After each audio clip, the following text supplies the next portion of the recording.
Are we good? Okay, Open Space Ecology Committee meeting, February 20th, 2019 now comes to order. Thank you. We don't have the roll call.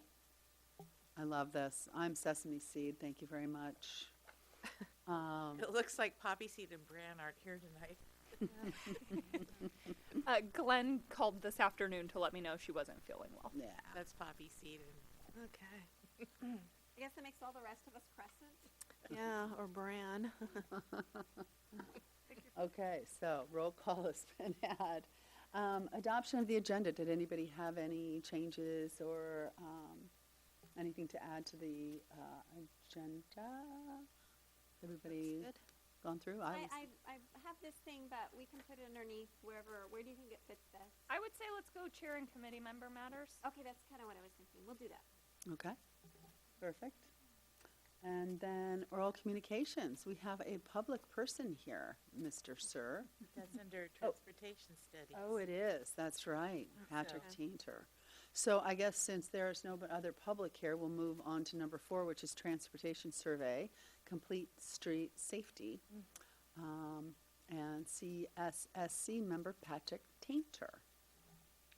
Welcome. Thank you. Thank you for inviting me. I appreciate it.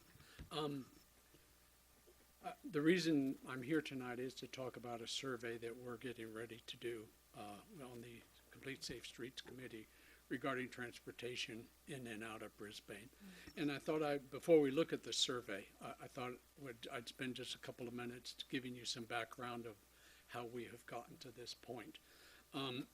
One of the projects that we have been looking at for the past year are the shuttle bus routes in Brisbane, primarily the commute.org shuttle bus that comes through Crocker Park, as well as the senior shuttle.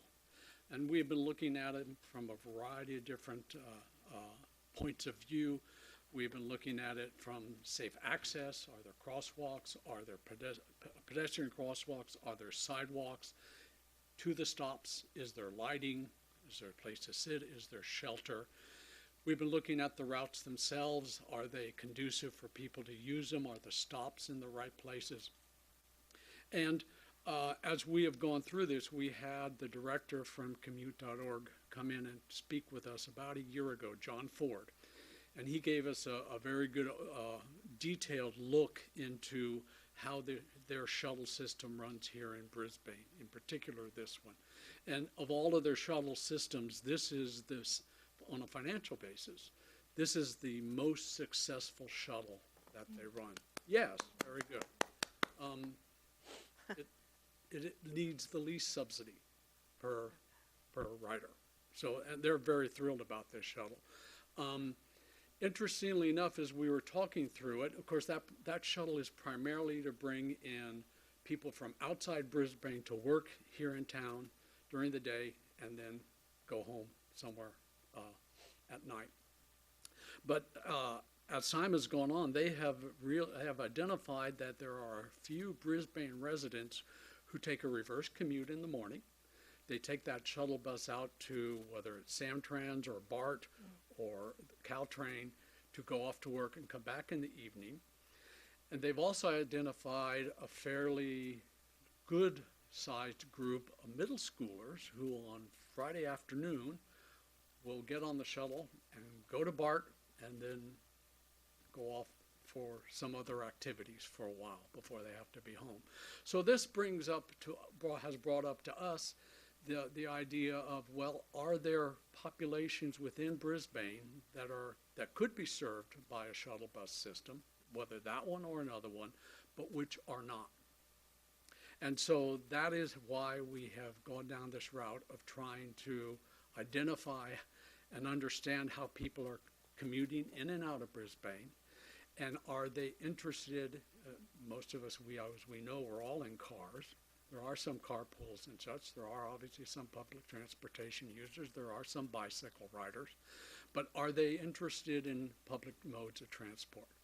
And so that's how we have come to the point of starting to put together this survey. So when Adrian saw it, or I guess Karen sent it to Adrian, and he said, well, this is actually something that your committee is also very, very interested in. And she has added some questions to this, and I would say we're going to look at the question tonight. If you have things to add or things to adjust, please, we are very open, because we're not experts in this, and we want to make sure we're asking the right questions so we get back the best information to advise council and so forth as to how to go forward. So that's Excellent, where we're at. thank you. Okay. I love it. I think that, when I was working in San Francisco, it was a dream to not have to drive. Yes. And I used to, it was funny, because before I even knew about it, I went to South San Francisco, and I was parking there, it was $3 there, and it was $4 to, and then all of a sudden I'm like, wait a minute, you know how much money I just saved? Not even have to drive and not parking, it's fabulous. It's Yes. the best thing, Yeah. so thank you. Okay, so the scope of the survey is to look at both survey of people coming into Brisbane to work. So we plan to hopefully be able to distribute this to the business community, whether through the chamber or directly, so that they can give the link to their employees and hopefully get feedback from people who are coming into town to work, as well as Brisbane residents itself. And Adrian has put in some nice decision trees, decision points where if you answer a question one way, you'll go down this line of questions. If you answer that same question a different way, you'll go down a different path. So I think it's coming together as a very nicely structured approach. Okay. Okay, so we start out just simply, who are you? Are you a resident or a non-resident? Then we ask destinations, and we've tried to keep this simple rather than trying to be extremely precise. Just, is your destination Brisbane? Are you going to the north? Or are you going to the south? Just two basic, very simple questions. From there we ask, how often do you do this? Basically, is it daily or not? Of the most common trips you make, of course, people leave town for a variety of reasons. When you leave town, on the most common trip you make, what direction are you going for that trip? Again, are you going north, or are you going basically south to San Mateo County? And how often, go ahead, do you have a question? Yeah, would this one be the one that's up there now? Think about, your origin. This was for origin Oh, I'm sorry, outside this of is, Brisbane. sorry, yeah, Okay. I'm confused here. That's all right. Just This is clarify. on the decision tree, if you answered it as a Non-resident. non-resident, Okay. where are you coming Good. from? Where Correct. does it come from? Yeah. Correct, yeah. Okay. And then how often do you make this trip? Now we start to get into how do you usually come? Is it by car, by myself, car with someone else, carpool, bicycle, walk, ride-sharing service, company bus or van, public transportation? So one of the questions I have about this, when I was trying to take public transportation to Walnut Yeah. Creek, I used 4 modes of transportation in one commute. So I'm not seeing anything that says multiple there. Ah, okay.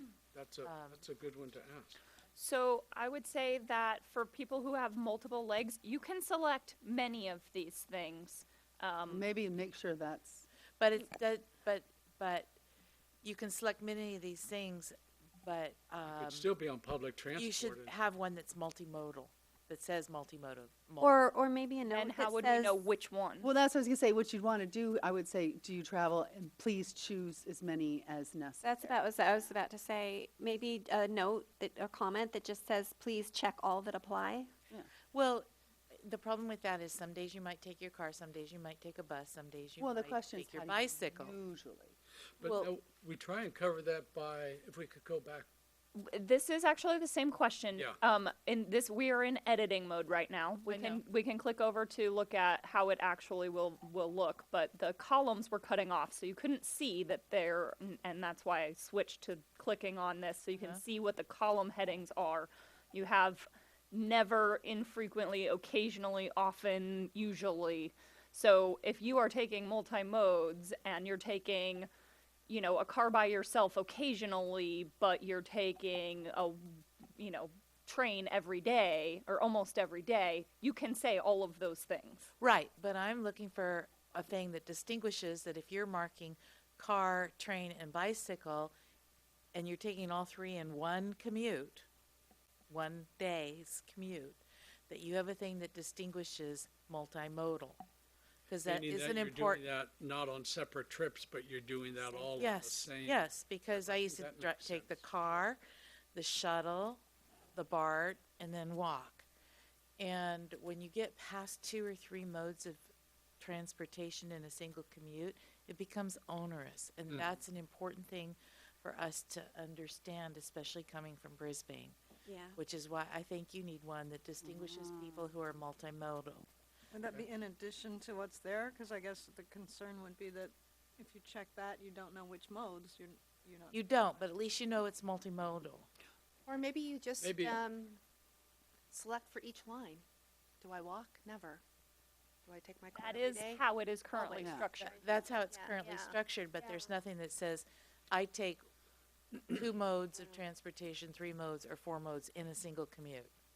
But Right, And I I- understand, it's a subtlety. It is, but I it's can an see how important people one might be doing that. that really is a threshold to using public transportation. And that's why I'm bringing it up. you'd almost have to have a separate question for that then. That's what I'm yes. thinking. Because Okay. it's gonna change the answers. Yeah, no, I do think, I think Michelle has an excellent point that should be addressed, because we want to try and capture those people who are in very difficult, or retain those people who are in very difficult transportation situations, or even facilitate them. So I think it's worth addressing directly. Yeah.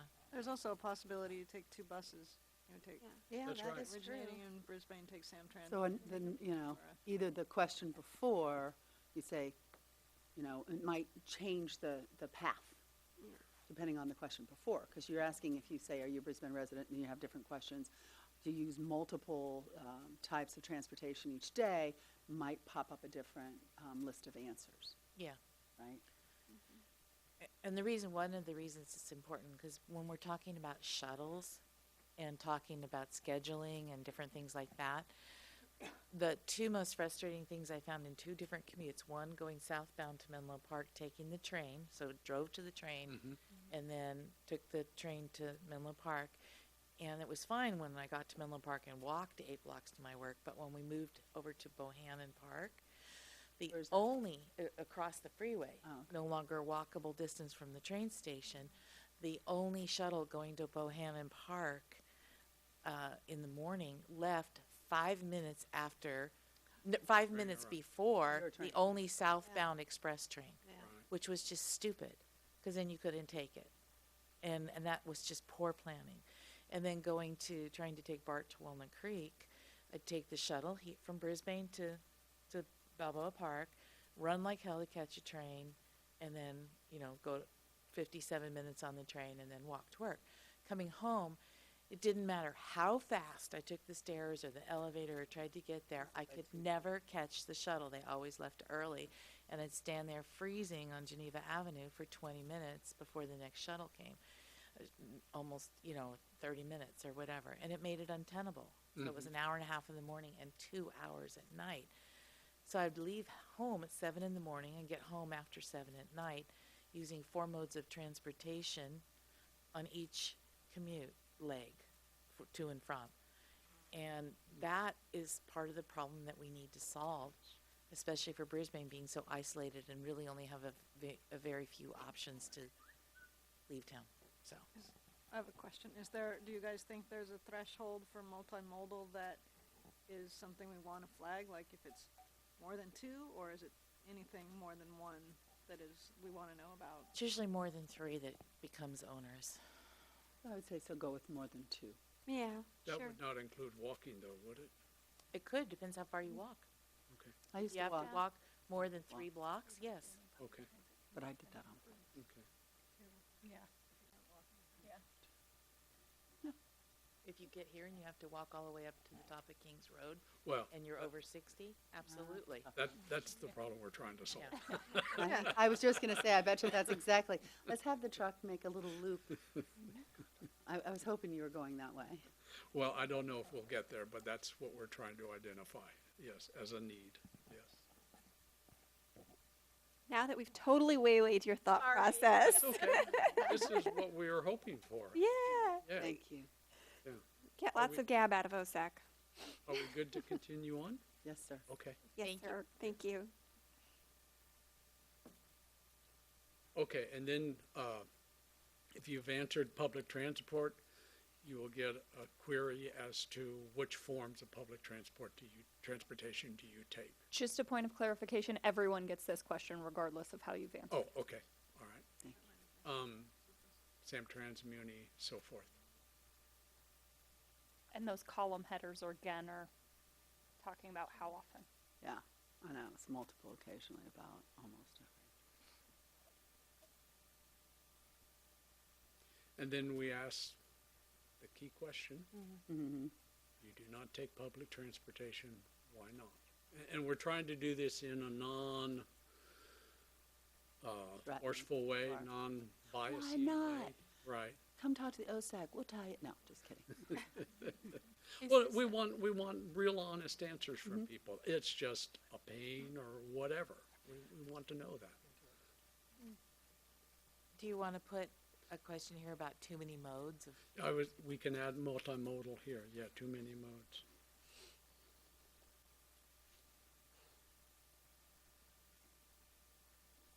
Poor system interconnection. are you, That can be under Or other. transfers, Yeah. right? Or transfers. Yeah. I would say, frankly, I would think that would be schedule does not meet my needs. Yeah. Because Okay. usually Schedule does the not meet my schedule is needs. the problem. And Okay. it's a well-documented problem that we have Yeah. like 50-something transportation agencies in the Bay Area, so. Mhm. yeah. Yeah. Can I ask a question? I think it might be from the first section. Are you asking them if they're traveling during normal commute hours or off hours? Because We didn't ask, we weren't defining it that way. I think that's important because that does determine kind of what their options are. Because like the commute.org shuttles only run during certain hours. of the During day. commute hours, that's Yeah. right. And Good point. so it really is important because especially if you're talking about, if you are talking about seniors, are they doing it in the middle of the day? Are they trying to go, are people who work graveyard trying to go in the middle of the night? Makes a big difference. A shuttle stops running after a certain time, so you can't get home. Mm-hmm. 40. What trip do we want to know that about? Because I want something that we didn't dive deep into is this first set of questions about origin and destination talks about the most common trips you make, i.e. your commute to work or school, which seems likely to be the place where we want to ask the question about time. Yes. This second set of question about travel modes is not exclusively about the commute. This Right. is a more general time. So we want to ask that question about when you're doing that with that first set of questions about the commute. Yeah. Is it a commute or, I mean, Commute hours or outside commute hours. or is this for work or? Well, some people work outside of regular commute hours. Right. Yeah, right. but So that's just one of the outside of things that commute hours. Yeah. in the Well, how- getting to know you a little bit, you want to know what, How would you define that? Would you say, Commute hours and hour on, hours or or- on not commute hours. You really have to have the two. okay, Because outside of commute, you can't go into Yeah. too much detail, but commute or not. Yeah. Commute hours or not. standard commute hours or not? Yeah. People basically know what that is. okay. Or you could just put, what hours do you travel? You know. So have a- interestingly, John Ford noted that of their middle school ridership as well as resident ridership from Brisbane, they know that they would have a fair number of people taking it on the weekend, but there's no subsidy. I mean, they're subsidized by the businesses for the employees, employees. right? So that's, even though they know they would have ridership, that's something they don't have financial support to do.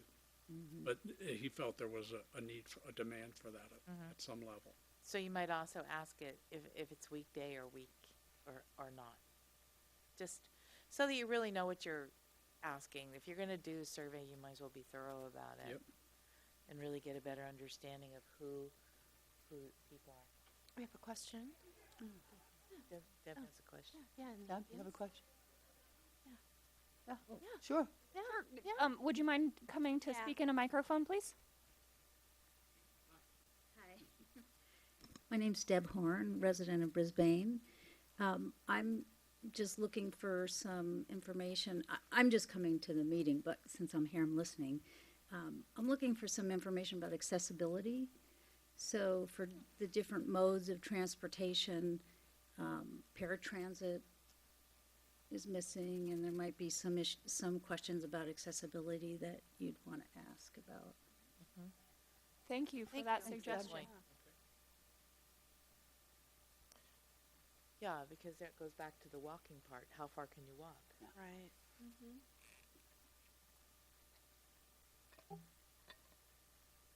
Okay. All right.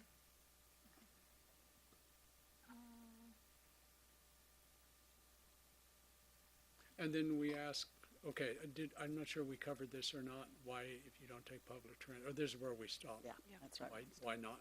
Mhm. Okay. And that's where you're going to put a multimodal, Mhm. or you might put cannot walk that far. Or Physical physical limitations. limitations, No, physical limitations is, is it in there? no, that would be a good question, way to ask Yeah. the question. I don't do hills.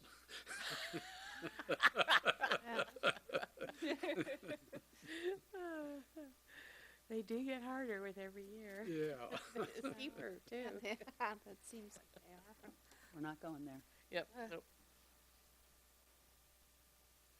I will just note this also has a checkbox for other, so Yeah, I people saw that. have the option of Mhm. filling in their own response if nothing there meets their needs. So will there be a line for putting what that other is? Okay. Yeah, they'll just check the box and then they'll get to type right there. And we can show you what this looks like from the user perspective. No, that's good. And then kind of trying to steer people towards carpooling. We ask them, are they aware of the apps for arranging carpools with people you don't necessarily know or work with?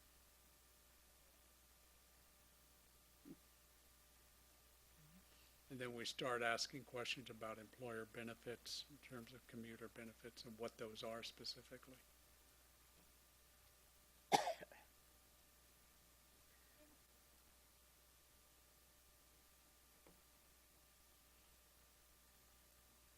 Here's where we ask what they are specifically. Is there a subsidy?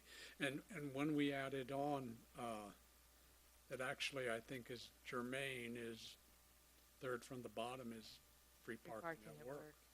If you had that in San Francisco, I think, Why? downtown San Francisco, I think people would drive just about no matter what, you know? Is this maybe getting too off topic, or would you want to address electric car charging? We're going to get to that Okay. in just a second. Yeah. Sure. Okay. And then we ask, how often do you use those?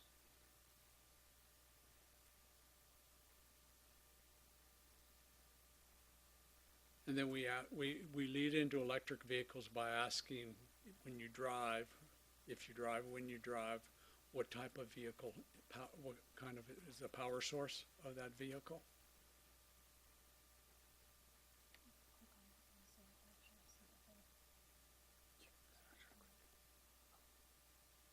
So you can see what those rows that are getting cut off actually. Mhm. say.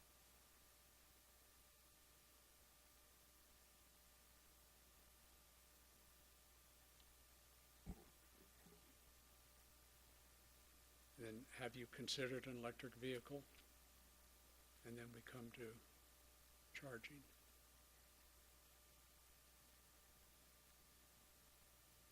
Where do you charge?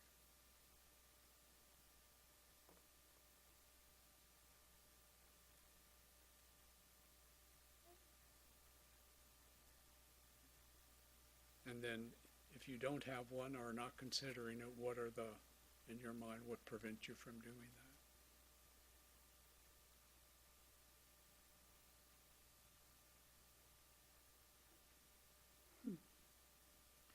Good. Excellent. Does that Yeah. go in the direction you Yeah, want it yeah, to yeah. go? Okay, Thank I you. like it. okay. Waiting for my current vehicle to wear out. There you go. That could be other.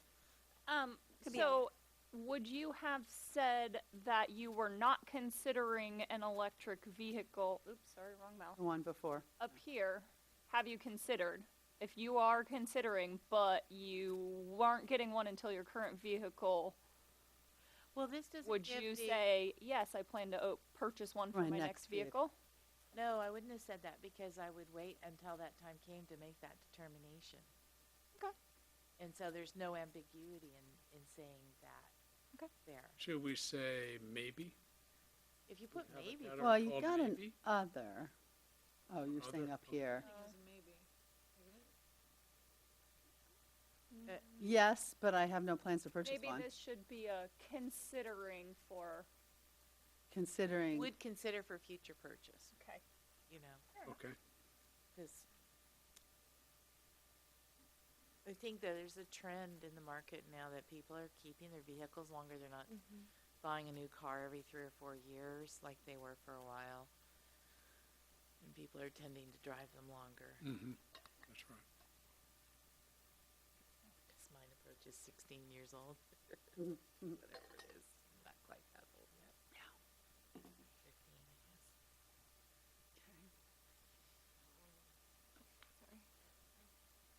And then we asked some very open-ended questions.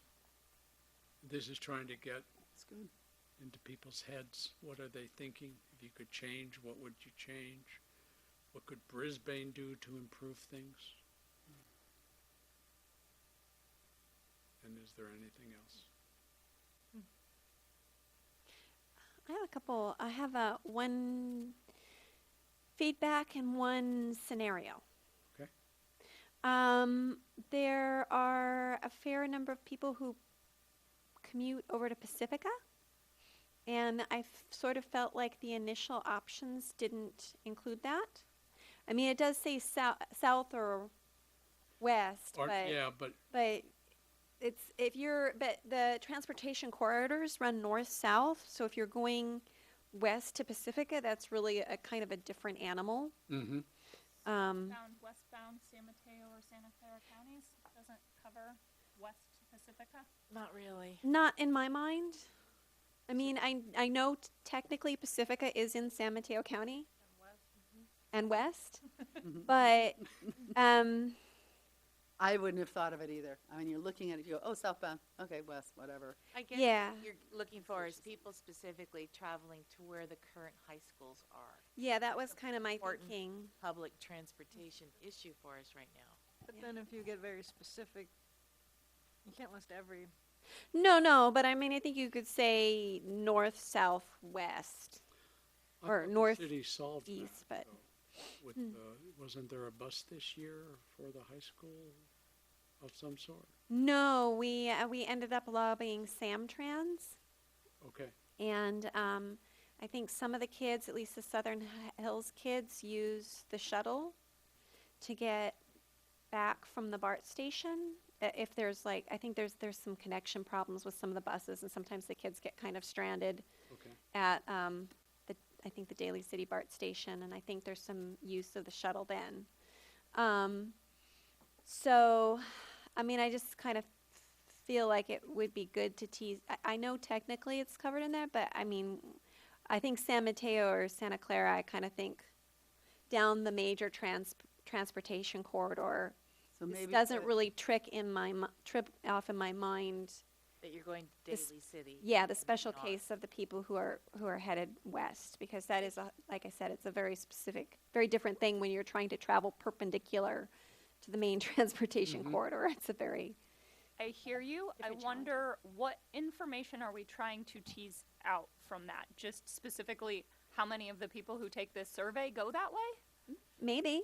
You know, you could include in the survey a section that's specifically for students, Yeah.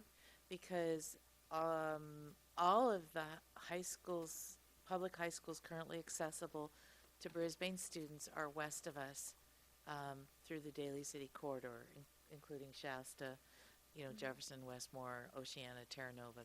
They are all that way, and so is San Francisco State, and so and that is a consistent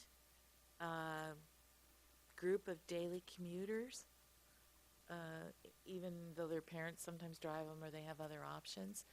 But it might be good to assess that in the survey too, especially since you're asking them to fill this out for everyone that's right. in their household who is doing any kind of transportation. Yeah. I wonder if the description could just be a little bit different. Like, what if you were going to Daly City? It is kind of technically to the north, but it's in San Mateo County, and you weren't sure which one to check. Well, Daly City's technically to the west of us, but they have to go Mostly. north to get there mostly. I mean, Little bits of it are. little going bits north. of it, but Yeah, some of it. all the high schools are basically over Guadalupe Canyon Parkway in that direction, Right. more or less. So I guess we might as well, it would be good for us to survey that, because at this point and in the foreseeable future, like in the next 5 to 10 years, those are the choices that Brisbane kids have for Sadness. public high school. How would you suggest them writing that in? Because you've got northbound, eastbound, southbound, westbound. Would it Well- be to take the westbound out and make another one westbound school? What were your suggestions? Do you have any I would just have it as a separate kind of, line item question? Separate limb of the tree, for, where we say, are you a resident or commuting into Brisbane? or a high student? school resident. Just student, Resident because I think somebody student. said San Francisco State. Yeah. Yeah, yeah. So there are I people think going this to might be a good time for us to jump to the flow chart, because I like really the only questions that are specific, and there's not much of a change between the origins and the destinations at this point. It's 2 questions. The second question is completely identical, and the only thing that differs about the first is that people who say they are not a resident don't have Brisbane as an option, and the language is slightly changed about starting versus ending point. So can we go back to the slides and go to that flow chart one? I think it was the very first one, right? Yep. Okay. So this is a little bit shorthand and hopefully not too confusing, but leads you through where there are differing paths, and colors indicate a page. The boxes that are not filled in, that just have an outline, those aren't actually questions. Those are where an answer takes you to a different screen. So I guess at that first one, you are a resident Student. student or high school student. Well, it doesn't necessarily high school, just student. As a third. Okay. How many do you wanna you put- think, I'm sorry, I was gonna say high school or continuing education. I mean, Yeah. Yeah. because you can't, because Are it's any- not gonna be are any elementary or kids going to a junior most private likely. lower than high school level out of town? They might be, but I'm sure. that's I'm sort of, sure. that, Oh, that's true. Not very many, probably. I mean, it'd be such a there are a small fair amount. number, but that's sort of an outlier that's really hard to, that's an outlier. They have an option to go to school here that's not a private school. And high school, there's no option here. there's no option here. That is the schools that serve this community, so it's important But that's, no. that children, high school children, have a way to get to school, period, regardless of whether their parents can drive them or not. And Sure. it's going to be an ongoing problem. We've been solving it kind of Yeah. throwing mud at the wall. I mean, the Samtrans is a pilot program. There's no guarantee they're going to continue it. How many kids do you think use that on a school day basis? 70, I'd guess. Every day? Yeah. That's a full bus. Yeah. That's a chunk. it's going that's to why a I'm couple of saying it different needs to be buses. included. That's a lot of, Yeah, It's No, it is a lot of commuters. it is. So And- Not all going to one school. This bus Yeah. stops at different. There's a couple of schools. different buses that go past different schools, so I would think it's about 70 total. I don't really know. I've kind of, Do you guys have any idea how many high school students there are in Brisbane? No? yeah. Okay. So before we go too far down this path, I want to raise a couple of potential concerns. One is that we want to keep the survey as short as possible so people actually do it. And also, I can show you some of the ways that we'll be able to play with the data after the fact, but to tease out something like what modes were selected for just the people who selected that they were a student, that is going to require No, I don't think that's necessary. manual, I don't think that's like going through necessary. each and every survey, and that's going to be No, very no, time no, no, we're not asking. for Okay, that. I thought Okay. that once you got through this first part, resident or non-resident, that the channels in the analysis separated so that you could look at. No. I Not do too. completely, no. Yeah, No. see what you're doing. Mhm. Yeah, Um, we're gonna have, we'll have the people who say resident, their final destination, that answer will be different than the responses of people who answer the origin question. Those will be different columns in our survey results. But as far as, the people who said resident and then how they answer modes, unless we change this way this decision tree is structured, we would not have that information. So what if, separately. I mean, I haven't really thought this through, so I apologize if I'm not making sense. But what if there was a separate thing up here that said school kid, and it just fed back into the final destination thing at that point? I mean, I don't know if that's as useful as we'd like it to be, but I do feel like this is really an important sector of our transportation needs, and to leave them out is a mistake. What about doing an entirely different survey for students? Then you got to get Yeah, somebody to that's- do something else. I don't know. What I think that you should do. Maybe. But- It's not my preference, but if it really works out better, then fine. Well, it would have to be done in conjunction with this survey because you're asking them to fill it out for each person in the household that is commuting. Right. So you And so couldn't if you add, didn't And do the it, idea was to capture. you might be capturing double if you don't do it in concert with this. Yeah. so you and it- couldn't add like you are a resident, non-resident, and it would say resident student. We could add that. I'm just wondering how useful that will be if the only information we get from that is how You're a many of the student. people who filled out the survey are students and Well, other, okay. other ways. But I am thinking, so we would That's have important. to change this decision tree a bit, but I think it may be possible.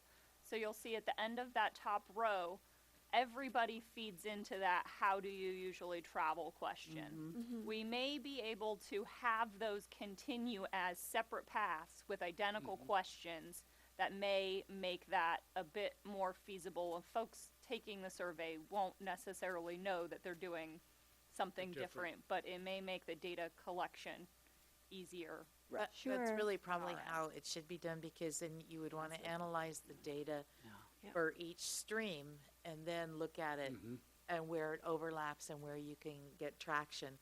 Because otherwise, I think once you put the streams back, if you put the streams back together before you've analyzed where their origins are and the downstream data that comes from that, the data will get very muddy and you won't be able to see the clear patterns that you are looking for to match up with the solutions that you have. Yep. Okay.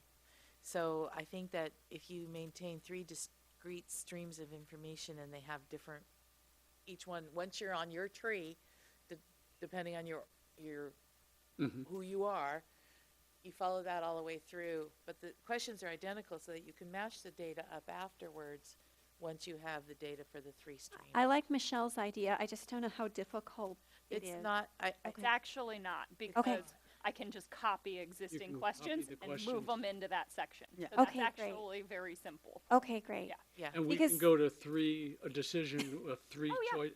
three separate trees off I- of one decision. I haven't found a limit yet, so Okay. Yeah. there Because, probably you know, is one. But children's transportation needs sometimes dictate their parents' transportation choices, so.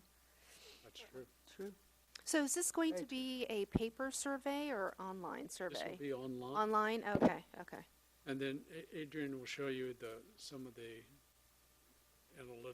the analysis Yeah. that could come back, because it is all digital already. So let's go through this to make sure there aren't any other places where we need to change the decision tree, and then we can go back to the form and I can show you what the analytics and actual survey look like. So instead of coming back together at the end of that first row, we'll continue essentially, I think, throughout probably the entire rest of the survey as kind of two identical paths. Or 3. Yeah, the kids, identical you could paths. maybe skip the employer stuff, but The kids wouldn't get the employer Where? question. When you get to the employer question, kind of in the middle there, green, there's a yes answer that sends people to a screen that says what benefits and how often you use them. If they answer no, not sure, or not applicable, they don't go to that screen at all. So kids wouldn't even get that question. The vehicles question, we may skip that for students, perhaps. Hopefully, if students are completing it, so are their parents, and I don't know if we necessarily need to see that multiple times, but I'm open to. It would give you a on false picture, I think. Yeah, you don't. yeah. The number So of let's electric skip that cars, for so- students. Considered an electric vehicle, there were some good suggestions there for ways to change the language, but I don't think that will change the decision. And then again, different answers will send you to whether you where do or will you charge, or what limitations are preventing you from considering it. And then everybody would have same open-ended questions on the last screen. Sounds good. Okay. Go back to. Okay. Great. Good. Okay.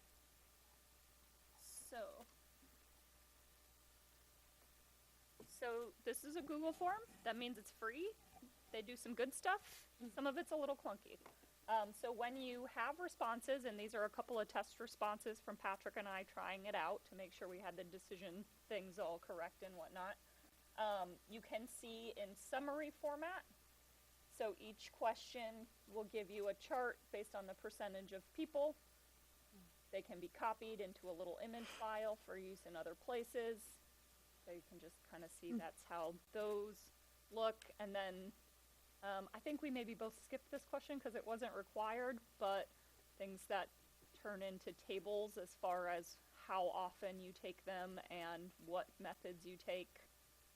Just different ways that the data is presented in summary form by Google. And then there's the option to go, oh, hang on, let me go to the very bottom for the open-ended. Each open-ended answer will just be text on its own separate line. There's also an option to look at every response individually. So if you had some really interesting comment at the end and you wanted to see how that person answered the rest of the questions, you can go in and do that. And then you'd have to go find it. It doesn't export it into Excel You can, yes, or, that was the or next whatever piece. Google's thing. Not like this. So you can export this into a like PDF that would have just the whole survey, all of the questions. And then you can do a Google sheet or save as a Excel spreadsheet. So you get a timestamp with every response, and then every question gives you a column, and then some of the questions. This was actually something Patrick and I started playing around with. How do you usually travel? Each different, because this is a grid, each row has its own column, and so you would have, how many people said always, almost every day. So you can do a lot of good things with it, but there's also some manipulation that will take some time to really get a great sense from that. So that's that, and then as far as kind of what it looks like, when we send out the link, we'd probably have a bit.ly or some other nice looking link that would redirect them here, and they would have this as their kind of welcome screen. And you can see you've got a progress bar there. Does anybody want to shout out responses? Who wants- Brisbane. Brisbane. So that's a resident who works in Or Brisbane. Barbara?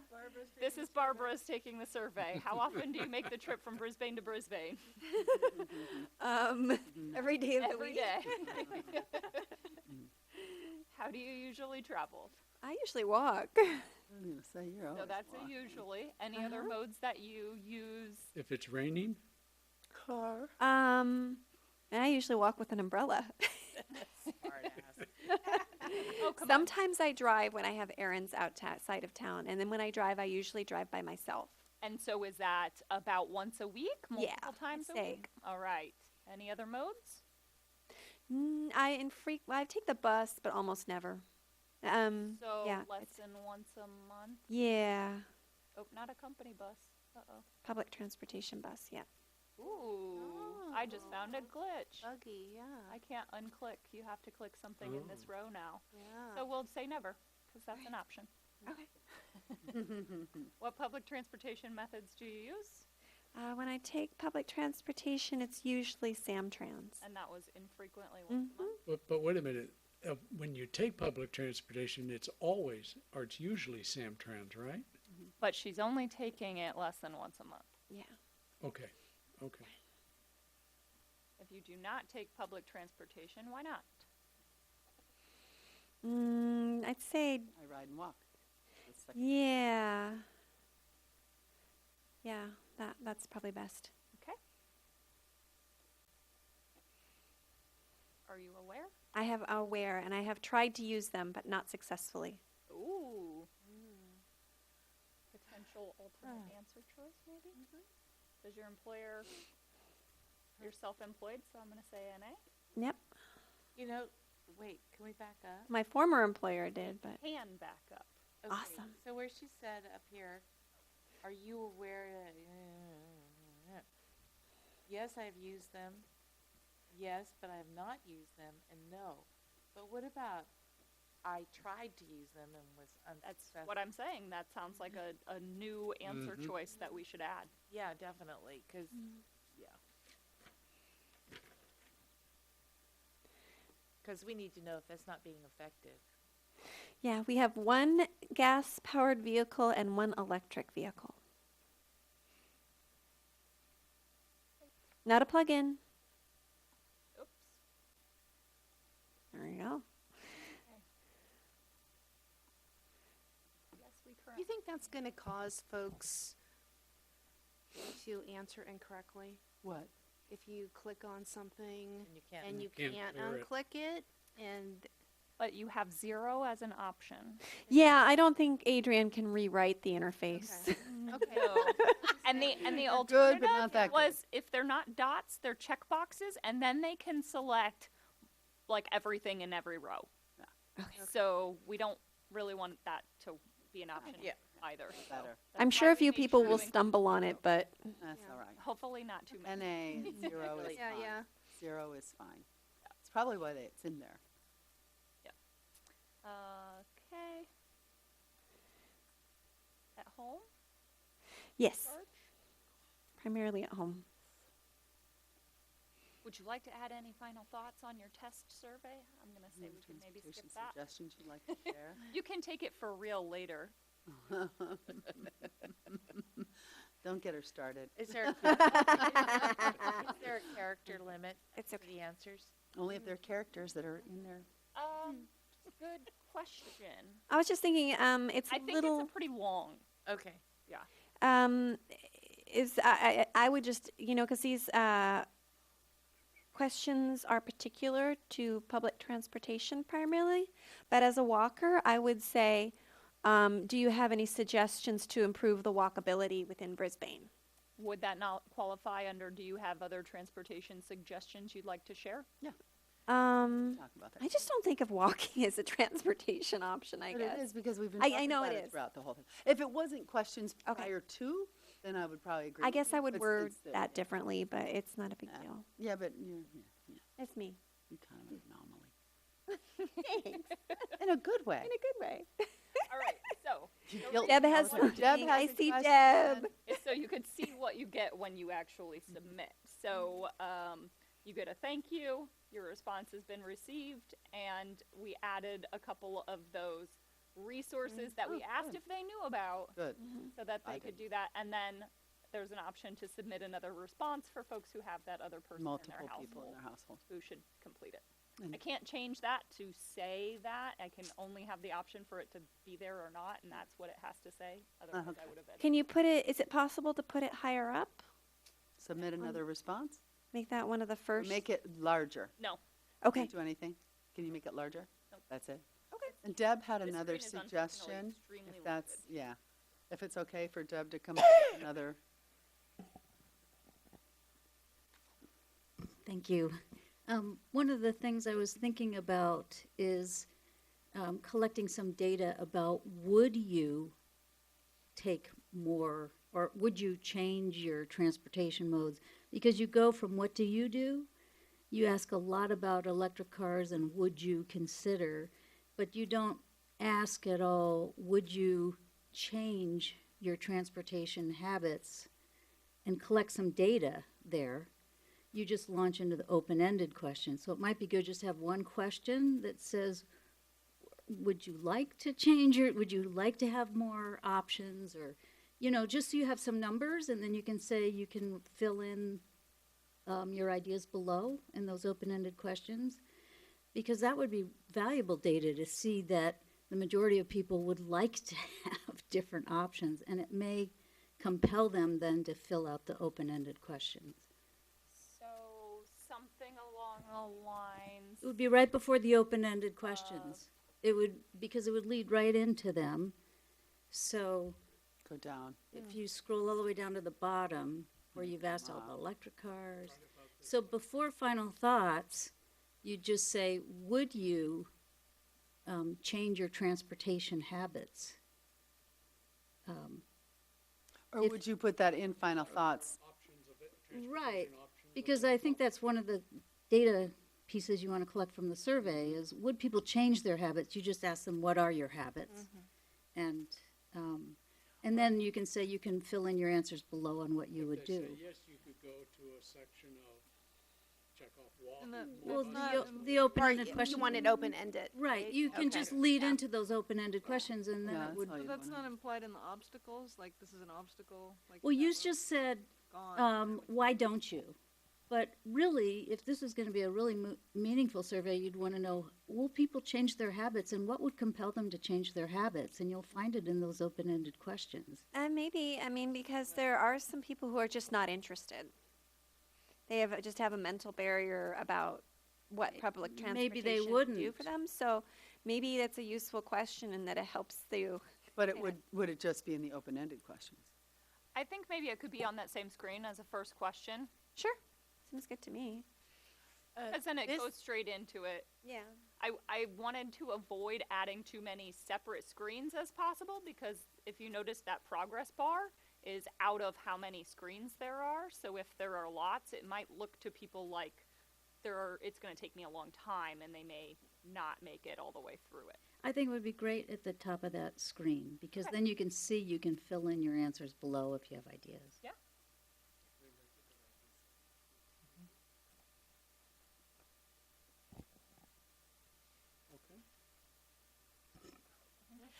So I have a question. When and how are you going to deploy this? We haven't really worked through that, and Complete Streets is taking the lead, so. Okay. that's- I just had a couple of suggestions, and one is to, because you want to accept, you want responses from the seniors that live in Brisbane or people who are underserved, it's a good idea maybe to have it available at the senior center and someone to help you take the survey, you know, maybe on the computer there or whatever. Or else maybe for the Brisbane Village, I don't know how soon you're going to have it ready to go, but they have their open house day in March, and maybe have someone there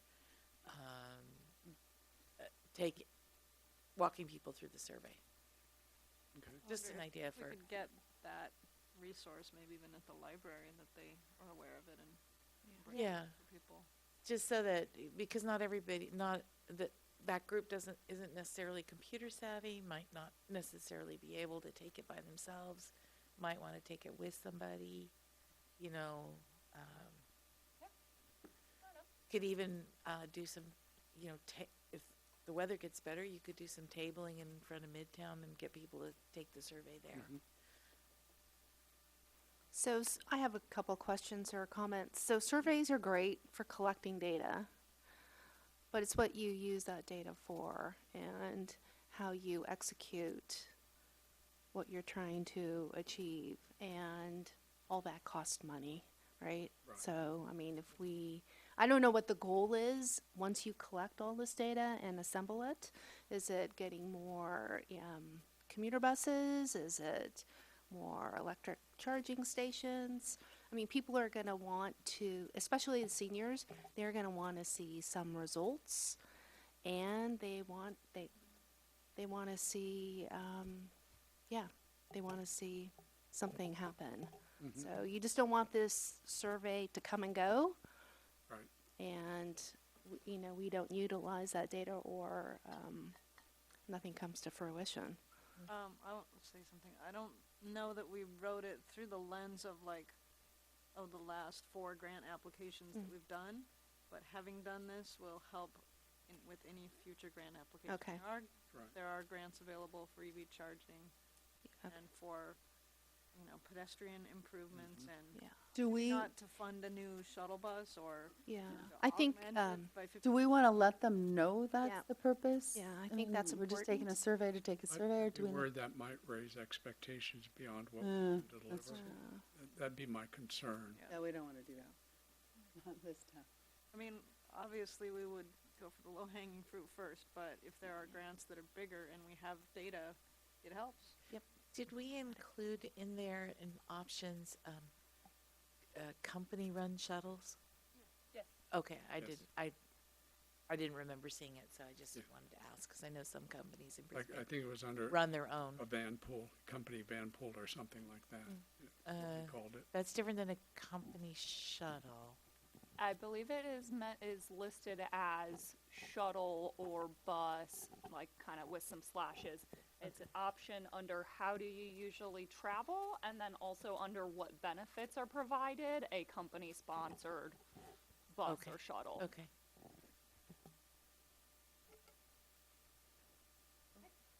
Excellent. Okay. Thank Any you. other comments or suggestions? I'm glad great work. Thank Yeah. you. Thank you. Thank We you. appreciate all of Excellent. your input tonight. Yeah, thank This has you. been- Patrick. and thank you. Mhm. This That has should all make been it good. harder Yeah. for you. Thanks, Deb. All right. Thank you. Patrick.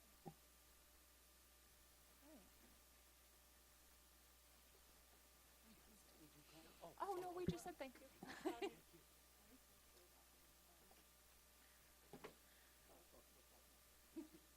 Can we have lights again, Bob? Oh, yeah. Yay. Thank you. Great. Thank you again, Patrick. That was excellent. Thanks. Appreciate it. Thank you, Thanks for bringing Patrick. that to us. Should I go back to oral communication since we have a guest in the under public comment? Sure. I'm good with that. Deb, do you have anything that you wanted to share with our? We so seldom have guests. I know. We're not going to let you out without. You're already helping us out anyway. So thank Deb you. Horn, Brisbane resident. I am just here to see what this meeting is about since I applied for an open seat. Since I like to be involved with the community and help, and that was interesting since I have a public transportation background. Awesome. But anyway, I'm just here to see what you do. Checking it out. Excellent. Great. Thank you. Welcome. Okay. We'll go back to. So the next thing we do is the approval of the January minutes. So does anybody have any adjustments or changes they'd like to see? I think both Michelle and I brought up the comments by Graham Douglas, but it's not really yeah. important. If you could add my name to that or not. Yes. Barbara did also bring that up.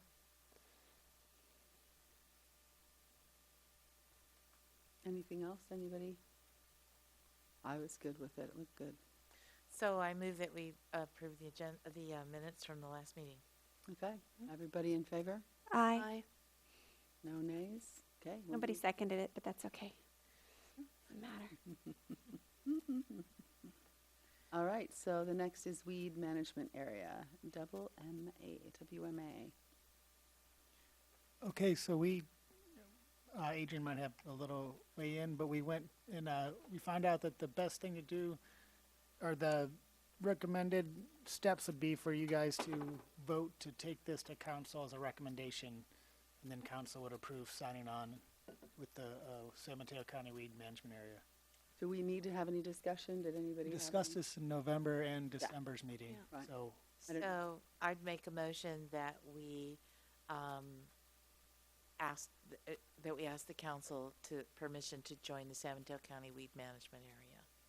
Is everybody in Is there a favor? second? Or a second? Second. Are you seconding? Yep. Okay. All in favor? Aye. No nays? Okay, we'll move on. Thank you. Yay. All right, next subcommittee reports. No, it's signing on to support the letter.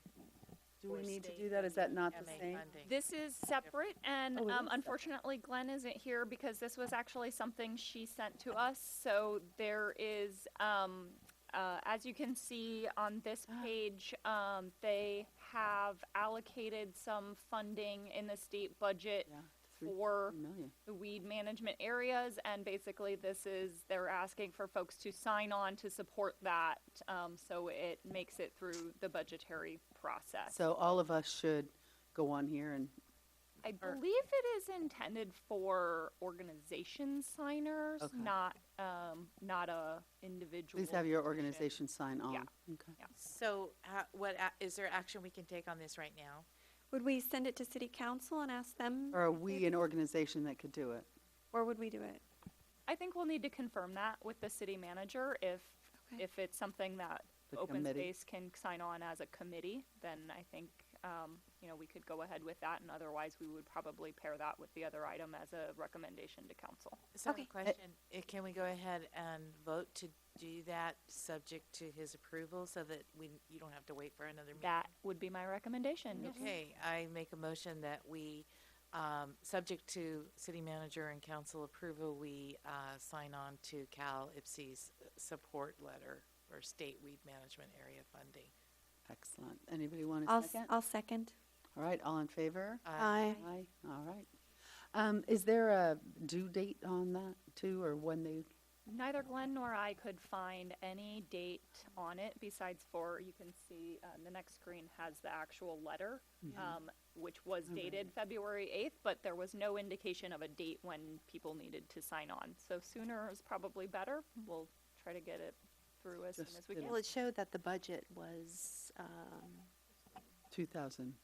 June? The Yeah. page Was- before said June. yeah, June of 2019?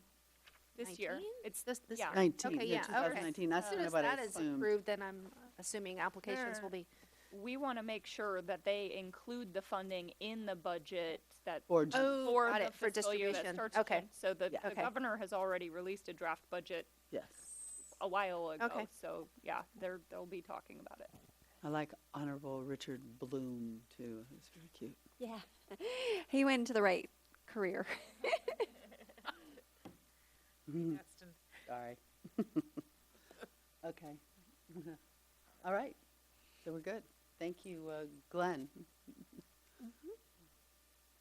Subcommittee. Subcommittee reports. So we've got open space. Any updates? We haven't met yet. Are we gonna, we were, Yeah, I did not get to that this last month. All right, next. oh, well, I do have a question on open space. So I've walked Crocker Trail. Now that I know what Crocker Trail is, I've gone down there several times. There's a beautiful space in between two of the buildings off of Valley Drive. It's very open. I don't know if that's available to purchase, but that would fit nicely in with the long-range plan of the linear park proposal. It's just an open, huge, it's closer to, I guess, probably half a mile before the dog park. It's in between two big buildings. I'll get the address for the next meeting, but it's completely open. It would make a great Which park. side of the road is your, as you're driving towards the sunset, which side of the road? It is on the right side. Right side. Yeah. So the side closest to the northeast ridge. Yes, I believe so. I'll get the address. Okay. But anyway, it's open space. It would be kind of nice to keep it that way if we head down the linear park project. And it's, to your indications, it's a privately owned. I don't know if it is or not. Yeah, I don't. Take Michelle pictures. doesn't know. I will. I'll don't take either. pictures. Okay. All right. So, I was gonna see if I did not hear from the city attorney about when the Brisbane Acres, declaration of use restrictions is on the agenda yet, but I'll let you Oh, guys know, the yeah. council agenda. And the open space update, we still need, the subcommittee needs to meet, and that's kinda on me. You had asked about, I was gonna do it in, staff updates, but about adding the open space plan to the general plan. And I was, to look at my notes, was also asked of the planning commission, Ray Miller asked it of the planning commission, so they'll consider it, but they'll need to be careful about the language, so it isn't, the priority preservation areas wouldn't be considered a take and restrict somebody being able to try to develop them, I guess. Because the general plan is legally binding about development in a way that the open space plan is not intended to be. So they're gonna look into it. Okay. They're Thank you. receptive to looking into that. Thank you. Climate Action Plan. So, we had two things we did last meeting. The first was we had a kind of a stakeholders infographic, where we kind of, tried to identify, our groups that we need to engage with for our project. Benchmarking and transparency. Yeah, the BATO, right? Is that the? Commercial, yeah. Yeah. So that actually took us a while because there was a lot of back and forth about will these people are going to be more interested or less interested, or they're going to be invested stakeholders or not going to be invested, or they're going to be invested but they don't have any influence potential.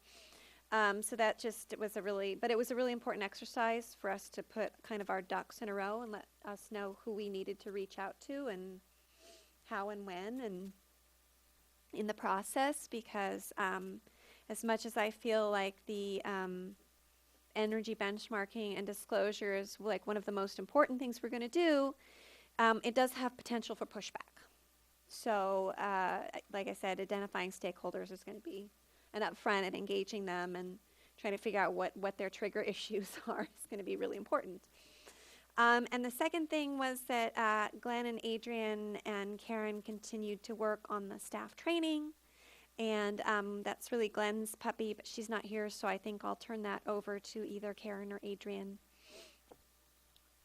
So we did make a little bit more progress, and hearing from Glenn that she wouldn't be here tonight, go ahead and note now we had scheduled a meeting for next week, Thursday. Turns out Karen won't be able to join us, and our main agenda item was continuing to work on that staff training. So my suggestion for you, Barbara, and we'll follow up with Ross, is whether perhaps Glenn and I should just go ahead with that meeting next week and really just continue to work on that. And we'll meet again with the subcommittee perhaps a few weeks later, when we have other items that are really pertinent. Okay, yeah, I mean, I'm open. I'm interested in the staff training, but it's also kind of Glenn's thing, so. You're welcome to join us. I don't mean might. to say that you I might. can't, but I know Don't that's cut something me out that we're just yet. we have Never. a lot of work to do. But my current suggestion is that we try to target scheduling that training for sometime around Earth Day. I think it'll make good messaging for staff, and then it kind of gives us a deadline for this long open-ended project to be really working towards completing here very soon. Yeah. Sounds good. Yep. Thank you.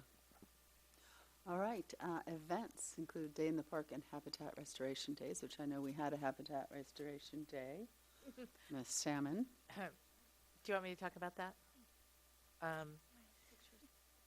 So we did have the planting day with San Bruno Mountain Watch. I should have sent you my pictures because they're really good. We had 6 people pulling broom and 8 people planting. I was thinking 9 or 10 planting. Was it 9 or 10? I don't know. I was on the broom pulling crew. Yeah. Yeah, something like that. I Yeah. think so. And the planting crew, and it rained on us a couple times, and it was wet, and it was wonderful. And the planting crew seemed to have a wonderful time up there. We could see them far, far away. And the broom pulling crew, of which the youngest person was 45, kicked it. And Ariel went up afterwards and looked at the amount of broom we pulled, and he was absolutely stunned. It's amazing. Good for you. Because we pulled broom that was from this size, like crazy, all the way up to like 12 feet tall. Wow. And we pulled both the French broom, and we pulled a whole stash of Portuguese broom that I didn't even know was there, which is harder to pull. Oh, harder to pull than the regular broom? Yeah. That's amazing. It doesn't have a single taproot. Its roots spread out. It's Ugh. really What? I've never seen that.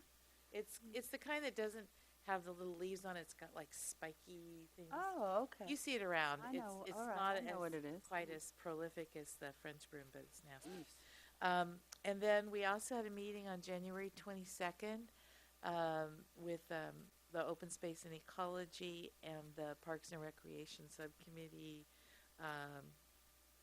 So we talked about that was Mary and I met, and Sharon Boggs and Bonnie Boligoff from Parks and Rec Commission met with us, and Adrian, and we set out different days.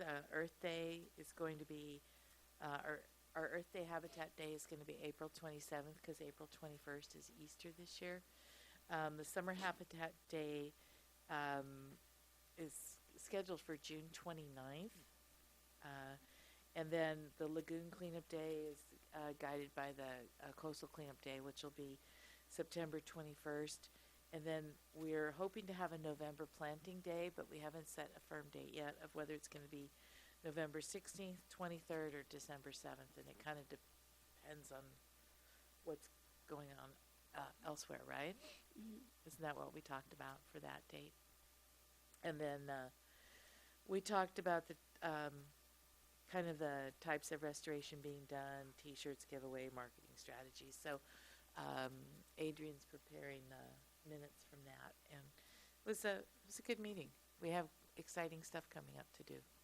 I'm not sure if it's a big issue, but the spring thing is the 27th. We know, and we've been up against that before. Yeah. I don't Um, think it should hinder too much. no, really. it's usually not the same group of we might lose a few volunteers that we would have otherwise, Me. like Me. you. But there wasn't another date that was Yeah. good for it, so we did discuss that. We knew that. But after doing all that weed pulling, we'll be ready for one of your Cocktails and amazing relaxing cocktails. beer. Yeah. Yeah. we're- And we are probably we haven't settled exactly on the site for for each of the events, although at this point the front runner for the April 27th it will again be up at the Ridge area, right? Did I miss anything? Oh, okay. Very exciting. And I want you all to start thinking now of what our project's going to be for Day in the Park. Okay, get your brains out. I was just now thinking we could make different types of pinwheels. You know. Didn't we talk about something about a Meatless Monday cooking contest or something? Oh yes, and we yeah, also yeah. talked about cooking meatless meatless recipe contest, cooking contest. Yeah. That's right. I forgot that. That's in your notes, not mine. I just have my one little page. Yeah. We'll have to think about how we can actually do that, but Yeah. there's an idea out there. I think it'd be great. I think it's a great, are we gonna do something like that up at Mission Blue where they have the kitchen? No, it would be or- probably something that we would do for day and, well, I don't know. Would it be day in the park or outside a day in the park? or Camp stoves, maybe? Camp stuff? Day in the park would be a great place to do it because it'd bring a lot of people in. Say it in the mic. Solar veggie cookie competition. Solar veggie cookie. Solar cookers. Cooking. cooking, Solar ovens? Well, you know, I'm a big fan of cookie dough, so I might win that. solar veggie cooking. I can make bread in my solar cooker. You have. Winner. I have a solar You cooker. win. It doesn't work very well. I gotta get a different one. Never mind. We tried frying an egg on the car one time, but Were you in I got Arizona? upset. Oh, Yeah. It's like, isn't that like a art project that you can make the solar ovens, like tinfoil and stuff? I don't think this year in Brisbane we're going to be having that much heat, but I could be wrong. Yeah, really. Okay. All right, next, education and outreach. Ms. Rogers, I know that. Yeah, we haven't met in a while, so we need to schedule a meeting. That one's on me. Okay, thank you. Cool. Set that up. Invasive species ordinance, that was, we had drafted some stuff, and we sent that thing in for Jerry Hill's thing. We heard anything from that? It was submitted. I've heard nothing. I've heard nothing of a timeline. Can we follow up with them and see whether they've even read it? Yeah.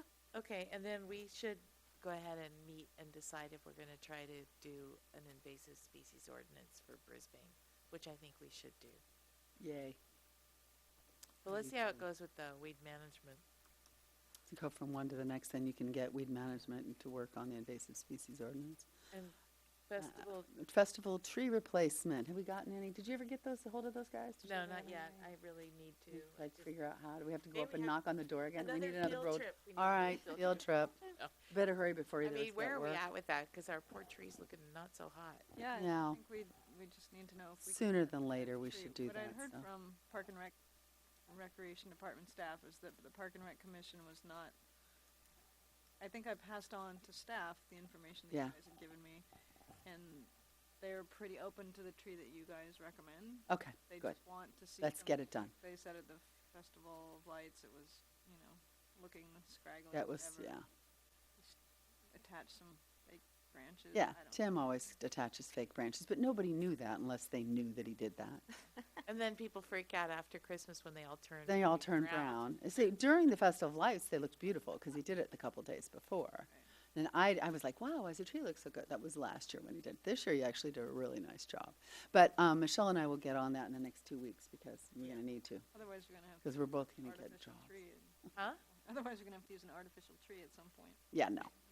So then when we know we can get one, it's just choosing between two locations, so we'd have one more meeting Yep. to do that. So we'd have one Okay. more meeting to be able to do that. So we'll make that happen here in the next couple of weeks. Okay, Littman Science Fair judging. Yes. Look at Looks like that. Mary went all by Took herself. I pictures, was yeah. too busy at work that day. Yay. So I contacted Bob Detmer and Joe Condon. Joe Condon's head of science up at Littman. Littman.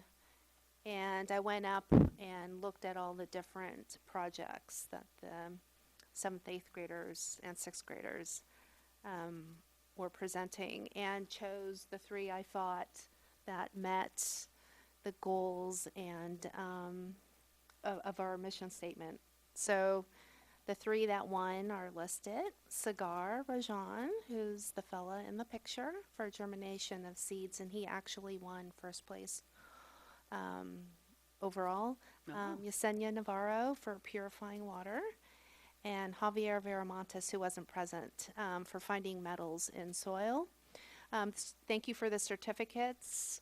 I went out and bought some frames, and I framed them for the kids and Aw. presented Oh, those. that's so nice. So Really sweet. yeah, it was a good turnout. I think there was around 150 plus folks there. Wow. and I'm sure you guys have all been up to the science fair. Yeah. But been a it long was For a long time. not for yeah for a long Since my time. daughter was there. Yeah, and Bob Detmer did a great job emceeing, Oh, and he talked a lot about each project. So it took probably a couple hours, but mine was short and sweet, and I got up there and everybody thanked us for the ongoing support and presentations. Nice. And did you get to stick a lot of stickers on projects? Well, the stickers I did not. And Oh. you know why I didn't? Is because I felt bad that I didn't have enough for all of them. And so I still have them. Okay. I will return them. Or we can print out more next year so everybody gets one. I mean, most of the projects were paper, cardboard anyway. I didn't see much foam. There were some plastic used in some projects. So I just, yeah. You better So, build It a just gift. wasn't yeah, enough. yeah. Yeah, because when I was doing it several years ago, there was a huge rash of foam that just made projects non-recyclable, which Yeah. is how that came about. Good. Nice to see that they maybe listened, or the teachers did. Yeah. Talked about that. So, and Adrian, I apologize. I didn't see that email about the write-up for the star on the science fair until I don't think there was enough time to contact the school to get approval to use the photos so I could write the article. So, If it's possible to still get the approval or confirm approval, Yeah. we could at least do something on social media. okay. Otherwise, this picture is probably shared more than I should have without Yeah. making sure, Okay. since there are. Alrighty. Very cute, though. Very cute. PCA grant application. Next. So I'm writing the letter of interest, but I've gotten an estimate, and what it is basically just what is your project and what are you asking for, and then they review those and decide which ones to have go further through the process. Okay, so you're on it. Yeah. Okay, So letter of interest, okay. okay. It's going to be a letter of interest. Cool. And it's Thanks. the one we discussed about the Guadalupe Trail or. Yeah. Okay. Okay, 280 South Hill funds. I think we're done. No recent developments, just need to understand when OSEC and Park and Recs need to go before council to formally request the funding for, Yeah, so I don't think the committee does. I think it's going to be with CIP review. oh, is it? Oh, okay. So, yeah, I thought it would be separate, but Oh, they okay. said it's going to be at the time the council looks at all the CIP projects, CIP. capital improvement projects, so Yeah. things they need to fund and how.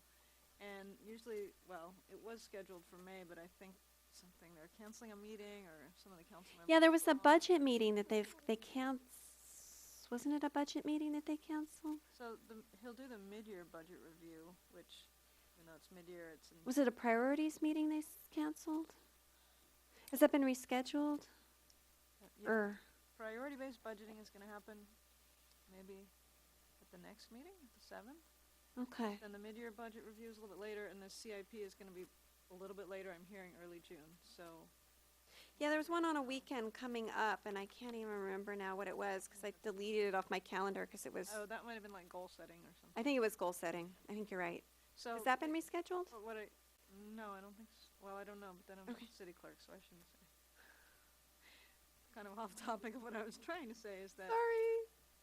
what we're proposing with the 280 South Hill funds Mhm. will be in the capital improvement program. And Okay. council reviews and decides what things to. So we don't need to pull together a presentation or anything like that. Okay.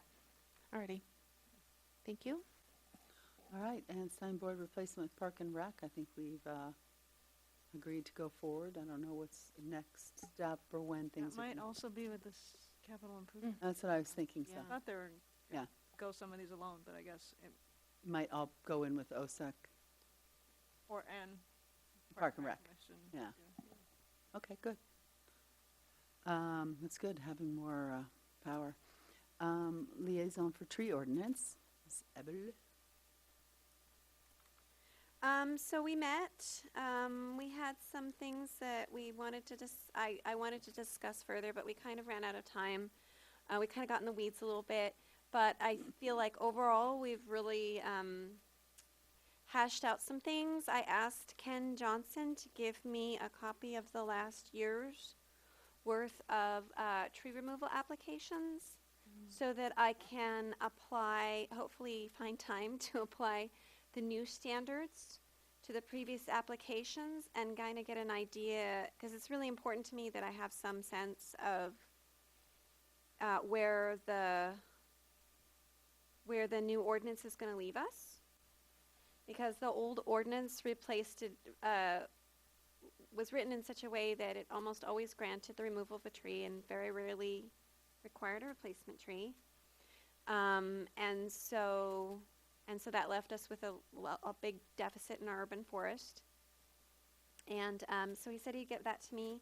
And then I'm going to try and go through application by application and try and figure out if I can apply the new standards, and then like give some kind of estimated tally to see where it's going to take us.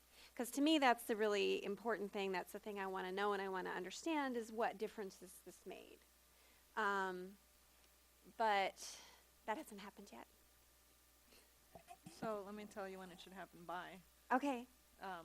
We're planning on having Ken come to the March 20th meeting to talk through the ordinance with the committee and get a recommendation. Okay. Or whatever the case may be.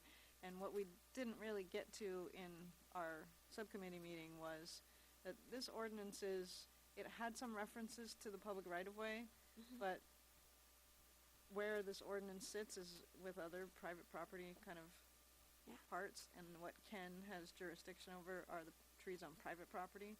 So that's what part of what he crafted about the ordinance is that it applies to private property. The stuff in the right-of-way is the Public Works Department. So what we didn't talk about in our subcommittee meeting, and we will talk about a little bit next month, is the rest of the urban forest, the public right-of-way. And we had done an inventory in, can't remember now if it's just central Brisbane or everywhere in Brisbane. And those kind of inventories don't necessarily have all the property lines, but it has, it's making an estimation of what are trees in the public right-of-way. So we're talking about whether we specifically keep track of every tree in the right-of-way that is removed and replaced, or whether we maybe do this inventory overall study every 7 to 10 years or whatever the time period is, and look at what we can do to make it better. So still all of that is to talk about with OSEC and Yeah, we've get still some got a lot of direction things and to cover. recommendation. 7 to 10 years just sounds like a long time, because then we've kind of missed the mark. And then does the inventory does not include private trees then? Well, I don't know if it has property line maps, but Okay. it's probably making some estimate of what are public and what are private. Okay. I have questions about that because there are trees that really are kind of like sidewalk trees in front of people's houses, etc. They are kind of like, and some of them are in not good shape, or some of them have been killed by PG&E or other entities, or they were street trees that were planted by the city at some point in the past and then are not being properly maintained. And I don't know, like where the canyon crosses Sierra Point, I was actually going to bring this up in committee matters, but where the road crosses the Sierra Point Road Canyon between Lenning Way and San Benito, Oh, yeah. right up the street. It's like at the 300 block between the 200 and 300 block of Sierra Point Road. There are a couple of jacaranda trees there on the east side of the street that were planted as street trees by the city of Brisbane. They're covered in ivy. And they are on the city right away. There's no house behind them. Behind them is the canyon. And those trees, are mature trees now, as for jacarandas. And we need to remove the ivy from them. So do I put in a public service request for that? Yeah. All right. That there are a lot of trees around Brisbane that are not being well taken care of, that are on city property, that are city right-of-way trees planted by a previous city program, And then there are private trees that are hazards. What does the city do about removing what they consider private trees that are hazards? So, That's a are you serious talking issue. about? You know, that's new ground, I think, and the precedent would be what we did with Monterey Pines in commercial, primarily on commercial properties. And we did send a notice that said, you know, this tree could be dangerous, branches could fall, it's dying, it's dead, it's a hazard, you should remove it, here's the process, here's the permit, contact Ken Johnson. So we've sent letters like that, it was in response to OSEC asking to do that for Monterey Pines, so I can't, But we didn't do it for private residences. no. And, you know, there's been an incident in this past storm where it severely damaged a neighbor's roof, a tree that came down that was very dead. So, Really? oh yeah. So I don't know, you know, where we are with that. And then there are some trees like,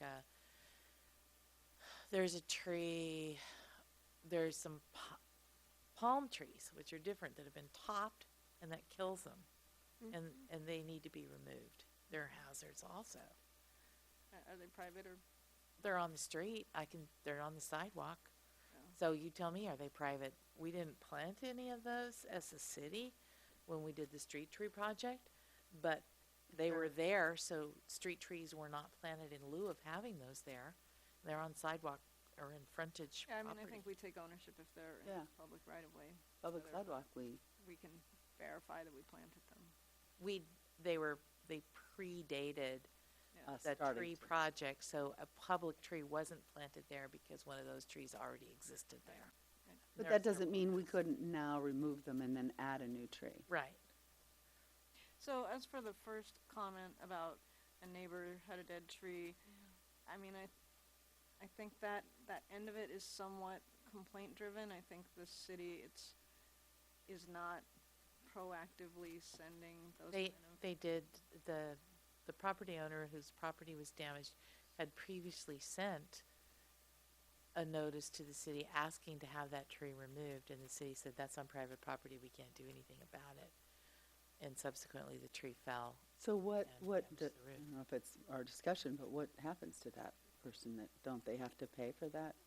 I would think so. I think there I would have be no an idea. insurance matter. That, I don't know. So I'm just bringing it up that Yeah, I don't. we should let people know if we feel they have a dangerous tree. I mean, I don't know where where that comes in. We can offer the 'Cause if we're- conversation, but we can't make, I don't think. I don't Brisbane know, can't it's make kind of them the, do it. it's also, it's the dark side of the tree ordinance. It's like, we don't want to give permission to remove certain trees. Then somebody could just neglect the tree, let it die, and. Oh, well, there would never be a tree that was prevented from being removed for reasons of safety Or health. No, or health or safety. No. So. Well, I know, I'm just saying that this is kind of the not prevented, but we can't So when we make it. did- the when- dark side of the When coin. this first came up, We we can't did require do, it. and it's probably time to do again, an education, we put an article in the Star, you know, and trying to let people know, if you own a tree on your property, it needs maintenance, it needs to be thinned and trimmed every few years, it needs to be watered when it's in a drought, you know, and everybody's not gonna pick up on that, but that's a piece that we easily can do, is get information out there, and we should continue to do that over time, not just Tree once. maintenance. But, you know, it's tough when it's two neighbors, and we used to have a, Really reference to a mediation. You know, there was a peninsula. Yes. We still do. It's just getting them to actually get together and have that conversation. Yeah, and I mean, I just don't, I don't know, but I'm not sure that we have enough resources Equipped. to make sure that that happens. Did those neighbors talk to each other? You know, did the one neighbor talk to the other neighbor? I don't know. Yeah. I'm just bringing it up because it's kind of like the dark side of the Right. tree ordinance. Yeah. But It's the other side of the coin, kind of. it's tough because you can't really It's require. my it. dead Or- tree and I don't want to remove it, you know? I'm not gonna pay. Well, for it. unfortunately, then you can pay the insurance bill. Right. You know? They don't, then they Or get not. sued and. Or not. And so, but. And you can get a anyway. lien on your property. All right. Anything else with tree ordinance? Yeah, I mean, there's just some other things I wanted to address, and I gotta kind of go through and read it again and kind of see where we're at. something else You to want do. some help with that? Maybe. We'll see. Let us know. Then liaison for benchmarking ordinance, the last. That's Ross, and he's not here, and I know. I was gonna do a staff update on this, so maybe we Alright. just do it then, Do or it do to you want staff me to do it updates. now? That sounds good. That's next anyway, Yeah, isn't it? that's No. exactly. Yep. No, it's not. Oh, it's not? Calendar. Calendar. Oh. Then we'll do that in staff update. Okay.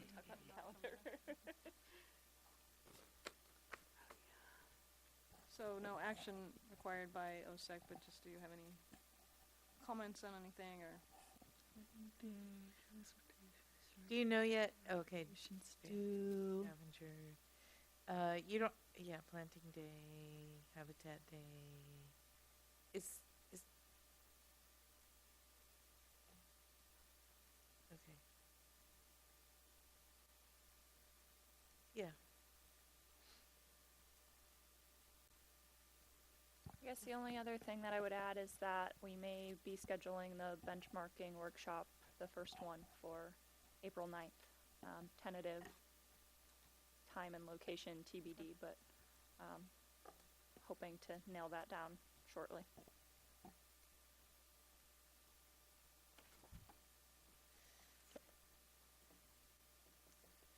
okay. and you're gonna put all the new dates in for the cleanup for next one, right? Or the, planting day They're for the there, rest of the year. they're there. Most of them are Except there planting besides day. for the fall, yeah, the Okay. November, December one. All right. So I need to, Habitat Restoration We need Day to in May, confirm that. June, you just don't have the dates yet, but you'll put that down. No, we do Over in have the a left date, column, we just event. don't have the place. Oh, okay. Earth Day's June, it's on here. The left column, event. 27, I got 27. that. I was looking at this one, September. Habitat Restoration Day just said June, it didn't have a date. That's event planning. Oh, never mind, okay. Oh, sorry. Is that confusing? Yeah, it Yeah. was just only because I wasn't looking at it. Okay, Right, so I guess in February, you're yeah, planning for Earth Day. got it. Okay, You know, just thinking about the Meatless Monday cooking contest, I couldn't help but think maybe we should have an OSEC potluck to do the Meatless Monday recipe contest. But, so just think about that for a while. Talk about it next month. Yeah, I mean, city council goes on a retreat. We could do something fun once every 7 years or whatever. I was can kind of always thinking of it have as a community, potluck. OSEC hosted potluck for the community to bring their Meatless Monday recipes, and we have a contest, that's all. I actually like that idea. I think that's a good idea, because we kind of, I put a question mark when we were looking at meatless, recipe cooking contest. What does that look like? But I think the potluck sounds like a great idea. Gotta eat all that meatless stuff once it's made. We could have a vegan category, a vegetarian category, You can't put meat in anything because it's a meatless thing. right. So that's true. Cool. You said vegan. Vegan or vegetarian. All right, next. What are we on? Chair and So committee. next month, Chair and we're commi- doing, Oh, yeah. Bosca, that we hosted the edible gardening and the gray water. So their next round of classes is coming up. So we have Juanita Salisbury, and she's her Instagram's pretty incredible. It's Primrose Pollinator Gardens, and so she has a nonprofit down in Palo Alto she started, and she really focuses on California native pollinator plants. So she's coming on March 27th, Wednesday night, 5:30 to 8. So mark your calendars, tell your friends, and she's gonna. It's a hands-on workshop. She's gonna do native drought-tolerant landscape design class.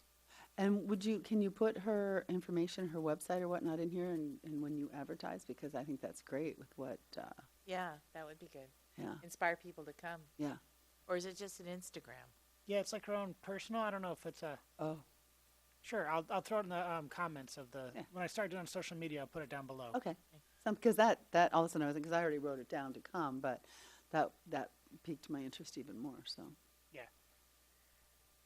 Is Good idea. I'll put it in the. along the same lines, can I make an announcement that March 2nd is the next Mission Blue Nursery native plant sale date, Saturday, March 2nd. So you can get your plants, And then learn keep them alive until you learn where to put them from Florida. But that's our next, and it's the perfect planting time. So March 2nd, Mission Blue Nursery plant sale, 9 to 2. Okay, I'm gonna write that down. Okay. Chair and committee member matters. Barbara? So, this was something that came up in the CAP, and I'm not really sure if it belonged in the CAP or not, but I just felt like I needed to move it forward as its own thing. We had discussed possibly the city of Brisbane maybe doing a REACH code ordinance. Adrian was going to get some ideas about how much it would cost so that I would actually know what I was asking for. So I typed up this 2-page thing here, and I don't want to really read it all out, but I'm not quite sure how to chop it down either. So what? Reader's Digest version. Yeah, I'm not quite sure how to do that. Because for me, it's all like very tied together and interconnected. But REACH code's basically, in order to do a REACH code, you have to do a study to show that it's economically beneficial for the class of people that the code would apply to. I don't think it's 100% if I remember correctly. I think, It's a cost benefit Yeah. analysis that requires it to be cost effective for the climate zone that you are in Yeah. and certain other parameters. I think it had to apply to almost everybody within the class, which is of course the climatic zone and a couple of other things. And I just have been very passionate for many years about heat pump water heaters. I have no stock in any of them. But I put together some information about why I feel it's important. And I just don't even feel like it's something I can tackle on my own. So my idea was that if we can get the city council to buy in and maybe let us use some TAF time or use DNVGL, maybe we can leverage that and make a proposal for Peninsula Clean Energy, or maybe the city of Brisbane can pursue it directly. It doesn't seem to me from the numbers that we were sort of guessing about like it would be an unreasonable ask for the city of Brisbane. Rather than talk, do you guys have any questions? So I just wanted to bring this forward to see if we could move it forward somehow. I mean, what's the cost since you've done it? We haven't done it. Oh, you haven't? Okay. Adrian was going to double check, but I think she said she I thought think it- she's asking what is the cost to put in a heat pump water heater? Oh, Right. okay. So there's a $700 rebate that's offered on it, and I think that meant when we did it, it cost us about $300 plus some electrical work. Who offered the rebate? It's through there's like a $500 rebate through PG&E and $200 or $250 federal tax credit. Did you have an electric water heater before? No, Interesting. we had a gas water heater. But because we were retrofitting it in, we had to do electrical work. My thinking is that this REACH code would probably just apply to new construction Okay. because it's probably not going to pencil out as a retrofit for most people. I mean, we could do it, and I'm certainly sometimes it would pencil out, but it would depend on like how close the electrical box is, the junction, the circuit breaker box is. So it would just be for targeting new construction. Is this something that maybe should be included in the sustainability principles for the Baylands, for the housing there? Probably. Absolutely. I mean, if we did it as a REACH code, I think it would apply to the Baylands and anything new constructed within the city of Brisbane. if the study for the REACH code was done and then we chose to adopt the REACH code. Because the thing about doing the REACH code is then different cities all in the climatic zone could choose to either adopt it or not adopt it. So there are many efforts related to heat pump water heaters and building electrification going on that I think make sense for us to follow. Okay. One is that there is a statewide cost effectiveness study being done related to building electrification, which obviously this would fall under, that we are expecting to hear about potentially at next week's RICAPS meeting, and if not, at a March 7th workshop that Karen will be speaking at, and I will be going to, and I've encouraged Ken from planning to also go to, I'm not sure if he is or not, that we're going to be hearing about the cost effectiveness study and what that actually, what can actually be done as far as electrification measures fitting within the cost effectiveness study. And there are also efforts at Peninsula Clean Energy is leading, along with, I'm forgetting the name exactly of their counterpart in Santa Clara County, their CCA for the rest of the county besides San Jose. They are doing a joint program with a working group that Ken and I have already participated in that is going to take the state's REACH code cost effectiveness study and actually craft model ordinances ready for adoption. So we're already Okay. on top of that. Okay, I didn't know that this would cover heat pump water heaters. Does it? Potentially. I but- mean, I don't think we know exactly what it can cover until we hear what the results of the cost effectiveness study actually say. Okay. So I can't answer that yet because Okay. the study's not complete until, I don't know, it might be. I brought this up a while ago, and I feel like it's frustrating to continue to have it be in a holding pattern, but I guess that sounds like maybe, I mean, do you know when those, I mean, Like I said, we might hear about it at RICAPS next week, Okay. if not March 7th. So Okay. like a week away, Hopefully sooner. week and a Okay. half away. Other things that are also happening related to heat pump water heaters are that the, I forget who received the grant, but the grant that we received from the Air District, some other agency, I believe maybe it was Stop Waste in Alameda County as a lead and doing it kind of at a regional level, is working on a market development program for heat pump water heaters because there is a very limited number of various types of equipment and contractors with knowledge about them. And I have heard reports from people who called to request somebody install them and had contractors who were supposedly on board, as far as their management said on, yes, we want to promote these, where the individual contractors were saying, no, you don't actually want that. So there is a big effort happening on the market development. If we push these requirements and there's not a market there to support them, that's not really going to be very effective. So yeah, no, that's in also my happening. thing, I said that the city of Brisbane would also need to work on, contractor education, public outreach. I just think that's going to be really difficult to do at a small city level. And it's already happening. I mean, they got the grant when we got the grant last summer, so they're already doing it. I haven't heard anything about it since, but they're doing it now. Okay. Yeah. Speaking about hot water, I was just going to ask about that too. You're talking the same thing. I don't know. Instant hot water? No, I was going to bring up that it might be time for us to invest in new solar panels at the pool. You want to take that one?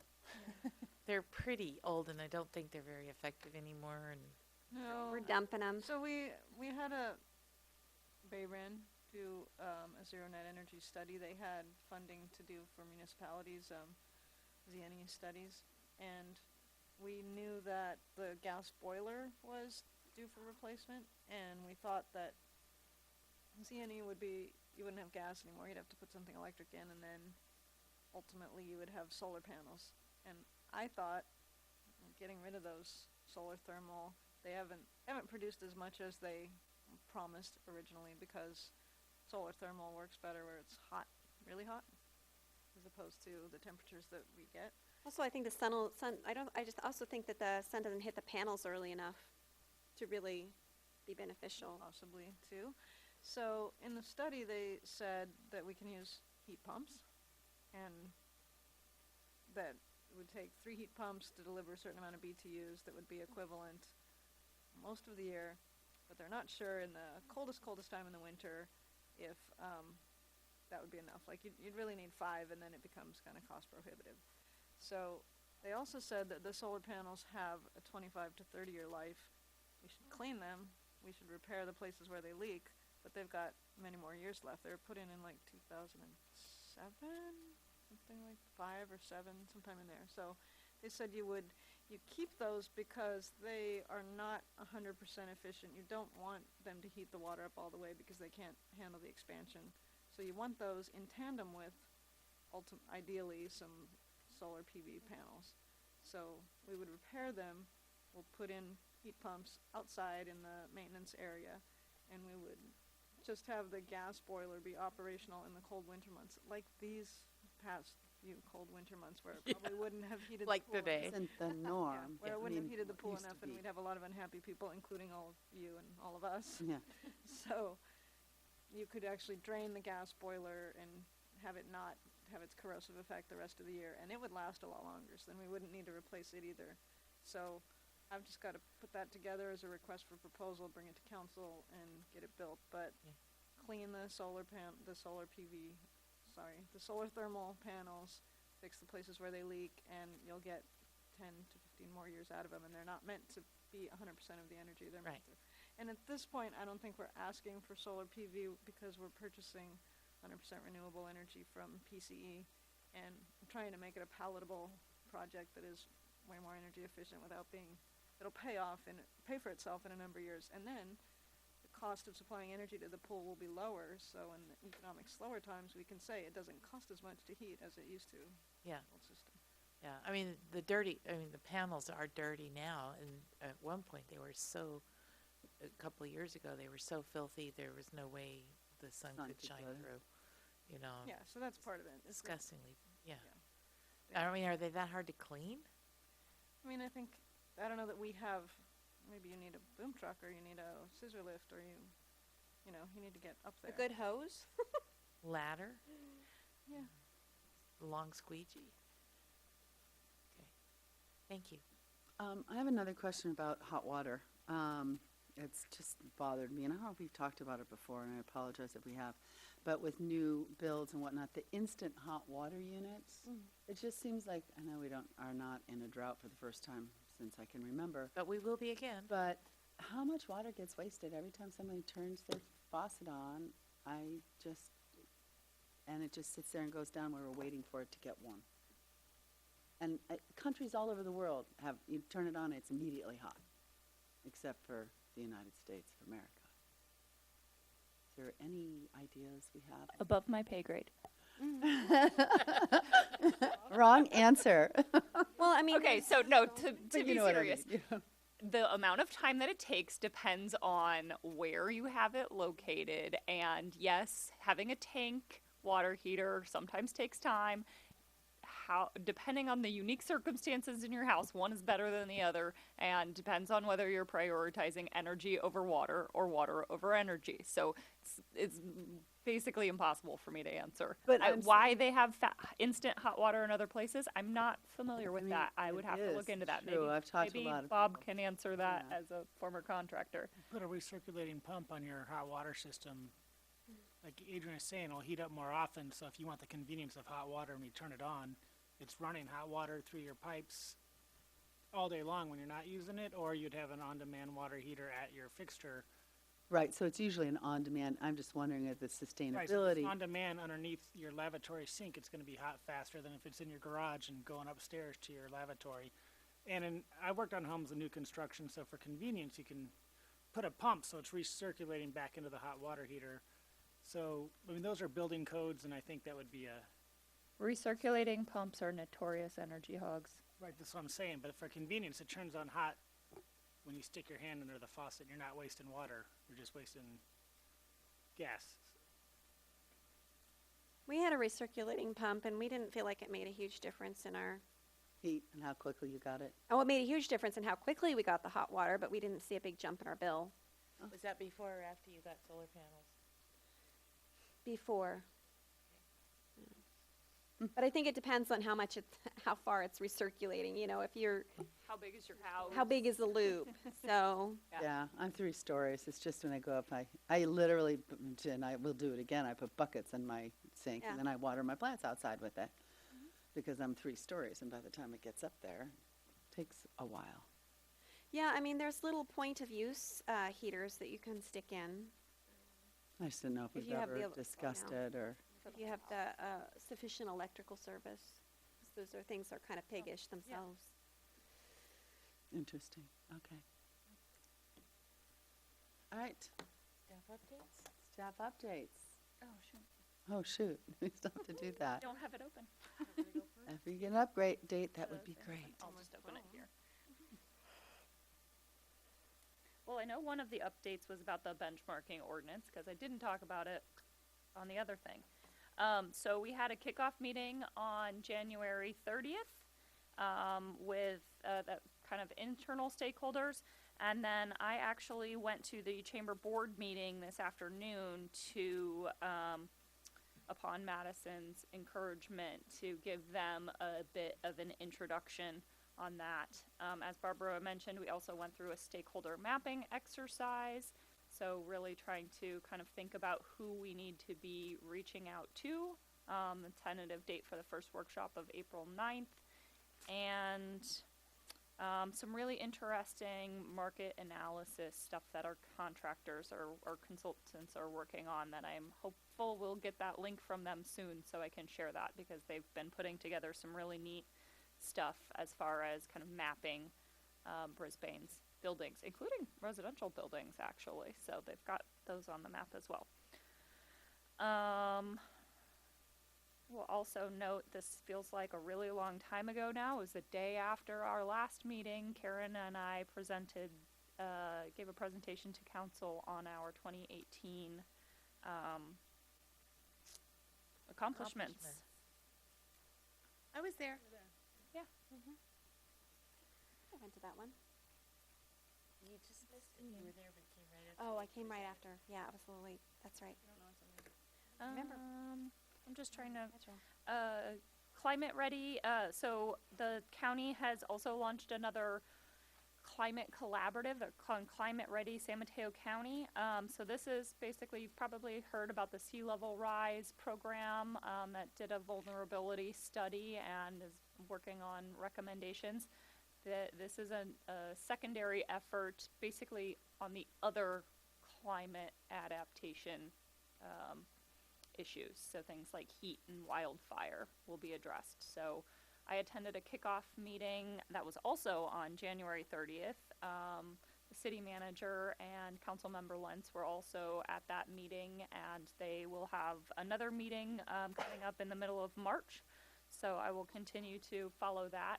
They're going to be doing a similar kind of vulnerability analysis as far as heat and wildfire over the next few months or so, perhaps up to the end of the year. I want to say maybe is the kind of end time frame for that. We already talked about that.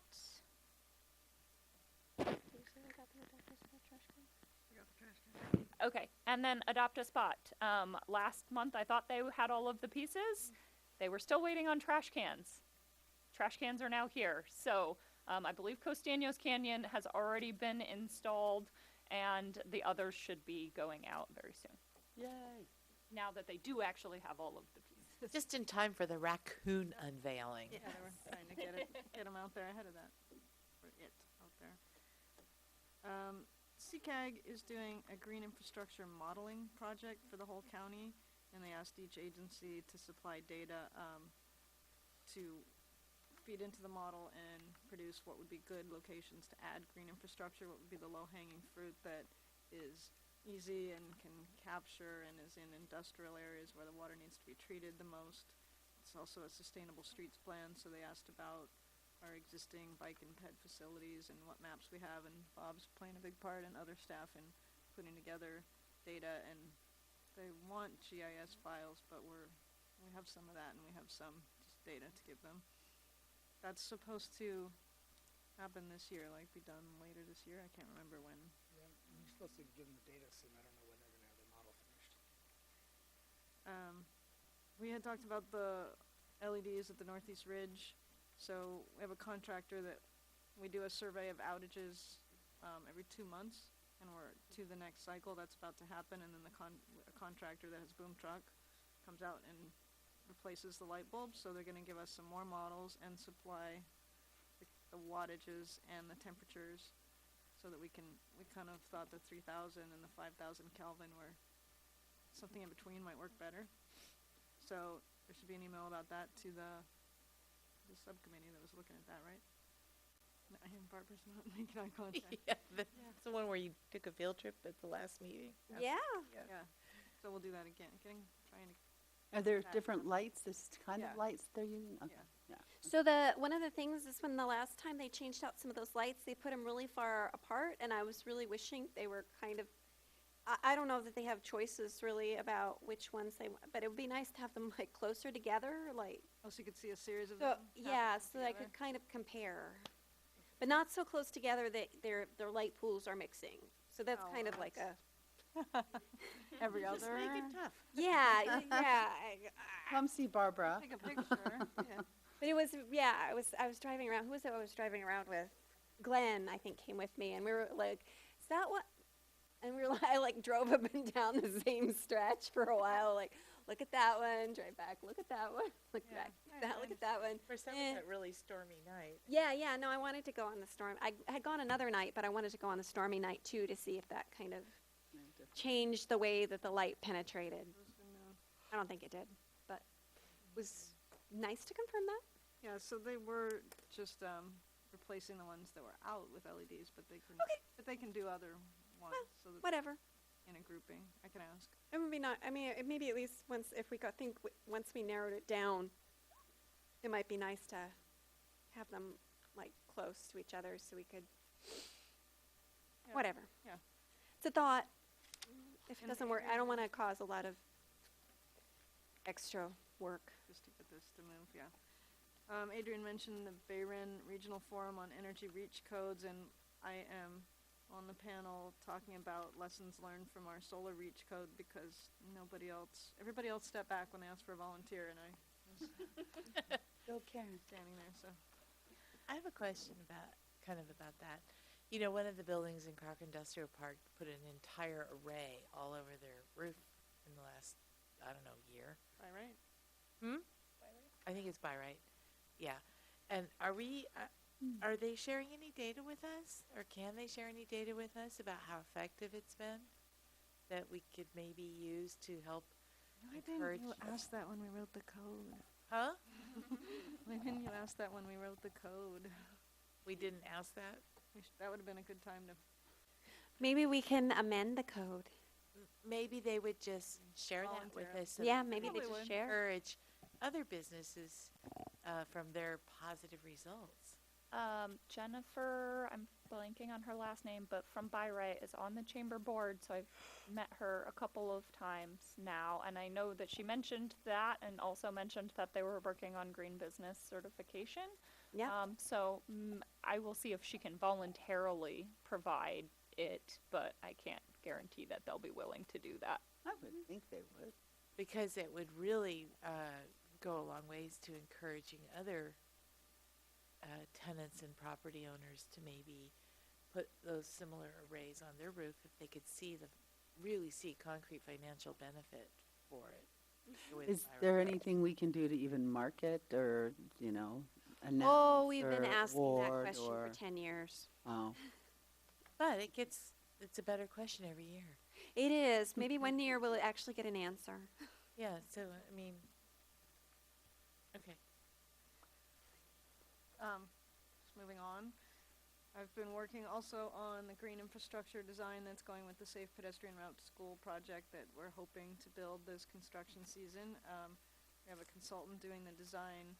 They've laid out the flat work, the bulb out areas that need to happen, and I just talked to Ariel from the nursery to set up a meeting, because we put in, I think I've told you this months before, but we put in the request for proposals that the consultant had to have a meeting with Mission Blue Nursery and figure out what local natives can be put in those green infrastructure sites. So trying to set that up for next week, so that's happening. He was excited to hear about it. Working on the Guadalupe Channel erosion control project. I've mentioned that. That's still, pre 70% design. That's probably not going to happen this construction season because we need Army Corps and Fish and Wildlife permits, and that takes time. So that's probably going to be next summer, but I'll keep you posted on what that's going to look like and where there's room to have input and all of that. Yeah.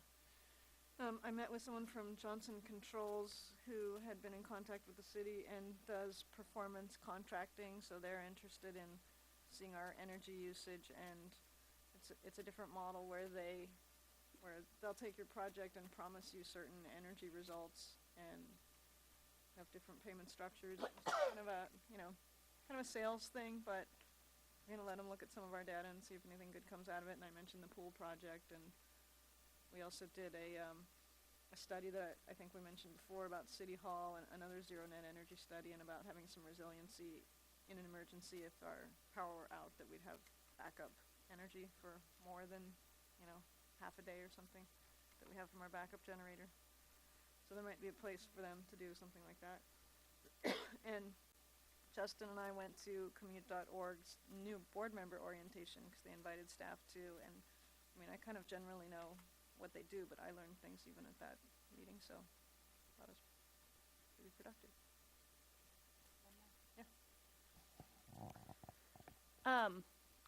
I believe we reported back last fall that Peninsula Clean Energy was encouraging all of the cities to apply for the EPA Green Power Community designation.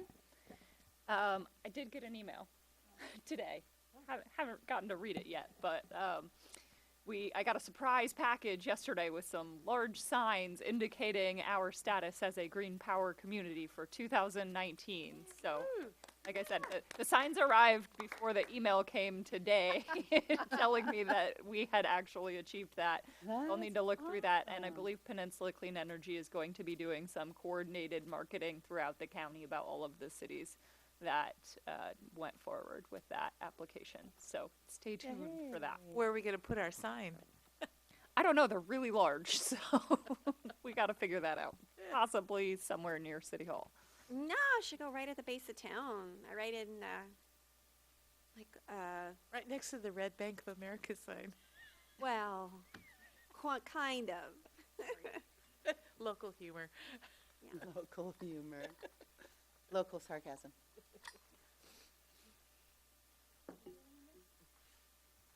Okay. Any other updates? I think that's it. That's great news, Adrian. Thank you so much. I had a couple questions. If this is an appropriate time, Chair? Absolutely. So I think the community garden was in this last year's budgets, or this year's budget cycle. Same thing, it's coming, so it wasn't funded the last Okay. time I looked at capital improvement projects, but it is still in Oh, God. I'm glad you brought that. plan for the council to look at if it's June, early June, whenever the date is. Good. Thank you. Okay, so okay, so I guess there's a difference between putting it in the budget and actually funding it. Is that? Well, it wasn't, yeah. I thought it was actually budgeted, but no. So when it goes in as a capital project, that everything's not funded. I mean, if they adopt the budget, the operating budget, that is everything unless they've amended it. But the capital projects, they assess one by one, because in this case, we're looking for the general fund to pay for it. Stuart has said, if you had a funding source that was, somewhere you already had money, and I know you guys don't want to do this, but he suggested 280 South Hill funds, then it'd be a lot easier to fund it that way. But I know that you guys don't want to do that. Yeah. Okay. And then last time we talked about maybe dovetailing with the yak or a youth. Did anybody put us in touch with the yak, or no? No, Okay. they are meeting, I don't know if they meet every month, but we have asked them about complete streets and the safe pedestrian routes, about connecting with them about a particular topic, and we were told, yeah, let us know and you can bring something to our meeting. So what did tell us again how you wanted, I mean, I think we, I mean, I How to thought it would be concept- better to actually have a student liaison that was our own person, somebody who was particularly interested in open space and ecology. But Stuart felt it would be best done through the YAC. I'm still open, but I'd like to continue to pursue that potentially. Like maybe reach out to the YAC and see if the YAC is interested, or maybe, and if they're not, then maybe we just go to the school. so what subcommittee would be the best one to figure out in what ways we wanna liaise with kids? I guess I'm looking to you guys or to you to, cause I mean, we need to talk about what, I Yeah. think it's kinda like what we tried to do at Littman, but this will be a little elevated because they're high school students too, is what are the things that we want to work with them on, and then kind of have an agenda and set something up, you And know, hopefully more motivated, yeah. rather than just, Yeah. "Hey, come by and let's talk." I mean, I think the first thing to do is find a motivated individual and let them just tell us what they want to do. Honestly, that's how I would approach it instead of trying to do it top down. I mean, yeah, we can ask that way. I think if it's too wide open though, you might not. If you were a high school, If it's too wide open, then we'll fix it. How does that sound? if that's what the committee wishes, yeah, we'll do that. Yeah, I mean, yeah. I mean, what do you guys think? Do you want to pursue having a youth member? OSEC? Yeah. Not on the committee. We would have to change our bylaws to have one on the committee. Yeah, So, But as a liaison. as a liaison. yeah, just That's as right. like a joint kind of effort that's an ad hoc kind of. Yeah. And just explain to been me again, so- YAC. It's been a long time since we've done. Youth Advisory Committee, And who are they comprised of, or what? students, and they're a liaison with the city to bring forward youth issues. And I've they're- never actually attended a YAC Is there, meeting. I mean, how many yakety yak? Is it getting late? It I is. don't know how many are on them. I just know that recreation staff staffs that committee. Ricardo Monroy staffs that. And it is local Brisbane Yackers. And there, I mean, I'm just curious, is it 2? Is it 10? Is it 20? Is I it? think it's committee size. I think it's 5, 7. 5-ish. I Okay. don't want to tell you. I know. Could we, Julia was on the YAC when she was in high school, for example. Okay. I mean, it's still active and there is, It is active now. It was It's not come and active gone. for a while, but it's been Okay, so it's reactivated back. in the past. because it's not listed on the city website that I could see it under committees. No, that's not listed there. You're right, and I'm not sure why. Maybe it's on the Park and Rec page, maybe? Recreation Department page. I don't know. Well, let's definitely find out if there's some interest. Yeah, I mean that's a phone call to say. Yeah.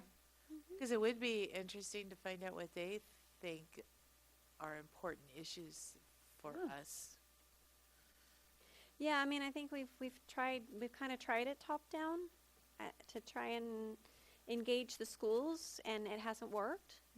So I think I would rather just say, throw it out there and be like, hey, do you want to tell us what we should be doing? And So- see if that sticks, or if it just falls off the wall like a wet pancake. So just anticipating possible responses if they say, "Oh, would one of your OSEC people be willing to come to our meeting and talk about their ideas?" Would someone be willing to do that? Yes, yeah. Yes. Right. Absolutely.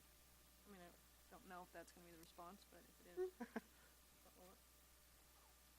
All right. Liaison with each other. Yeah. All right. And then the San Mateo County weed abatement thing, they mentioned, I think somewhere in there, that they had a portable display. And I thought that might be a good thing to consider adding to our day in the park.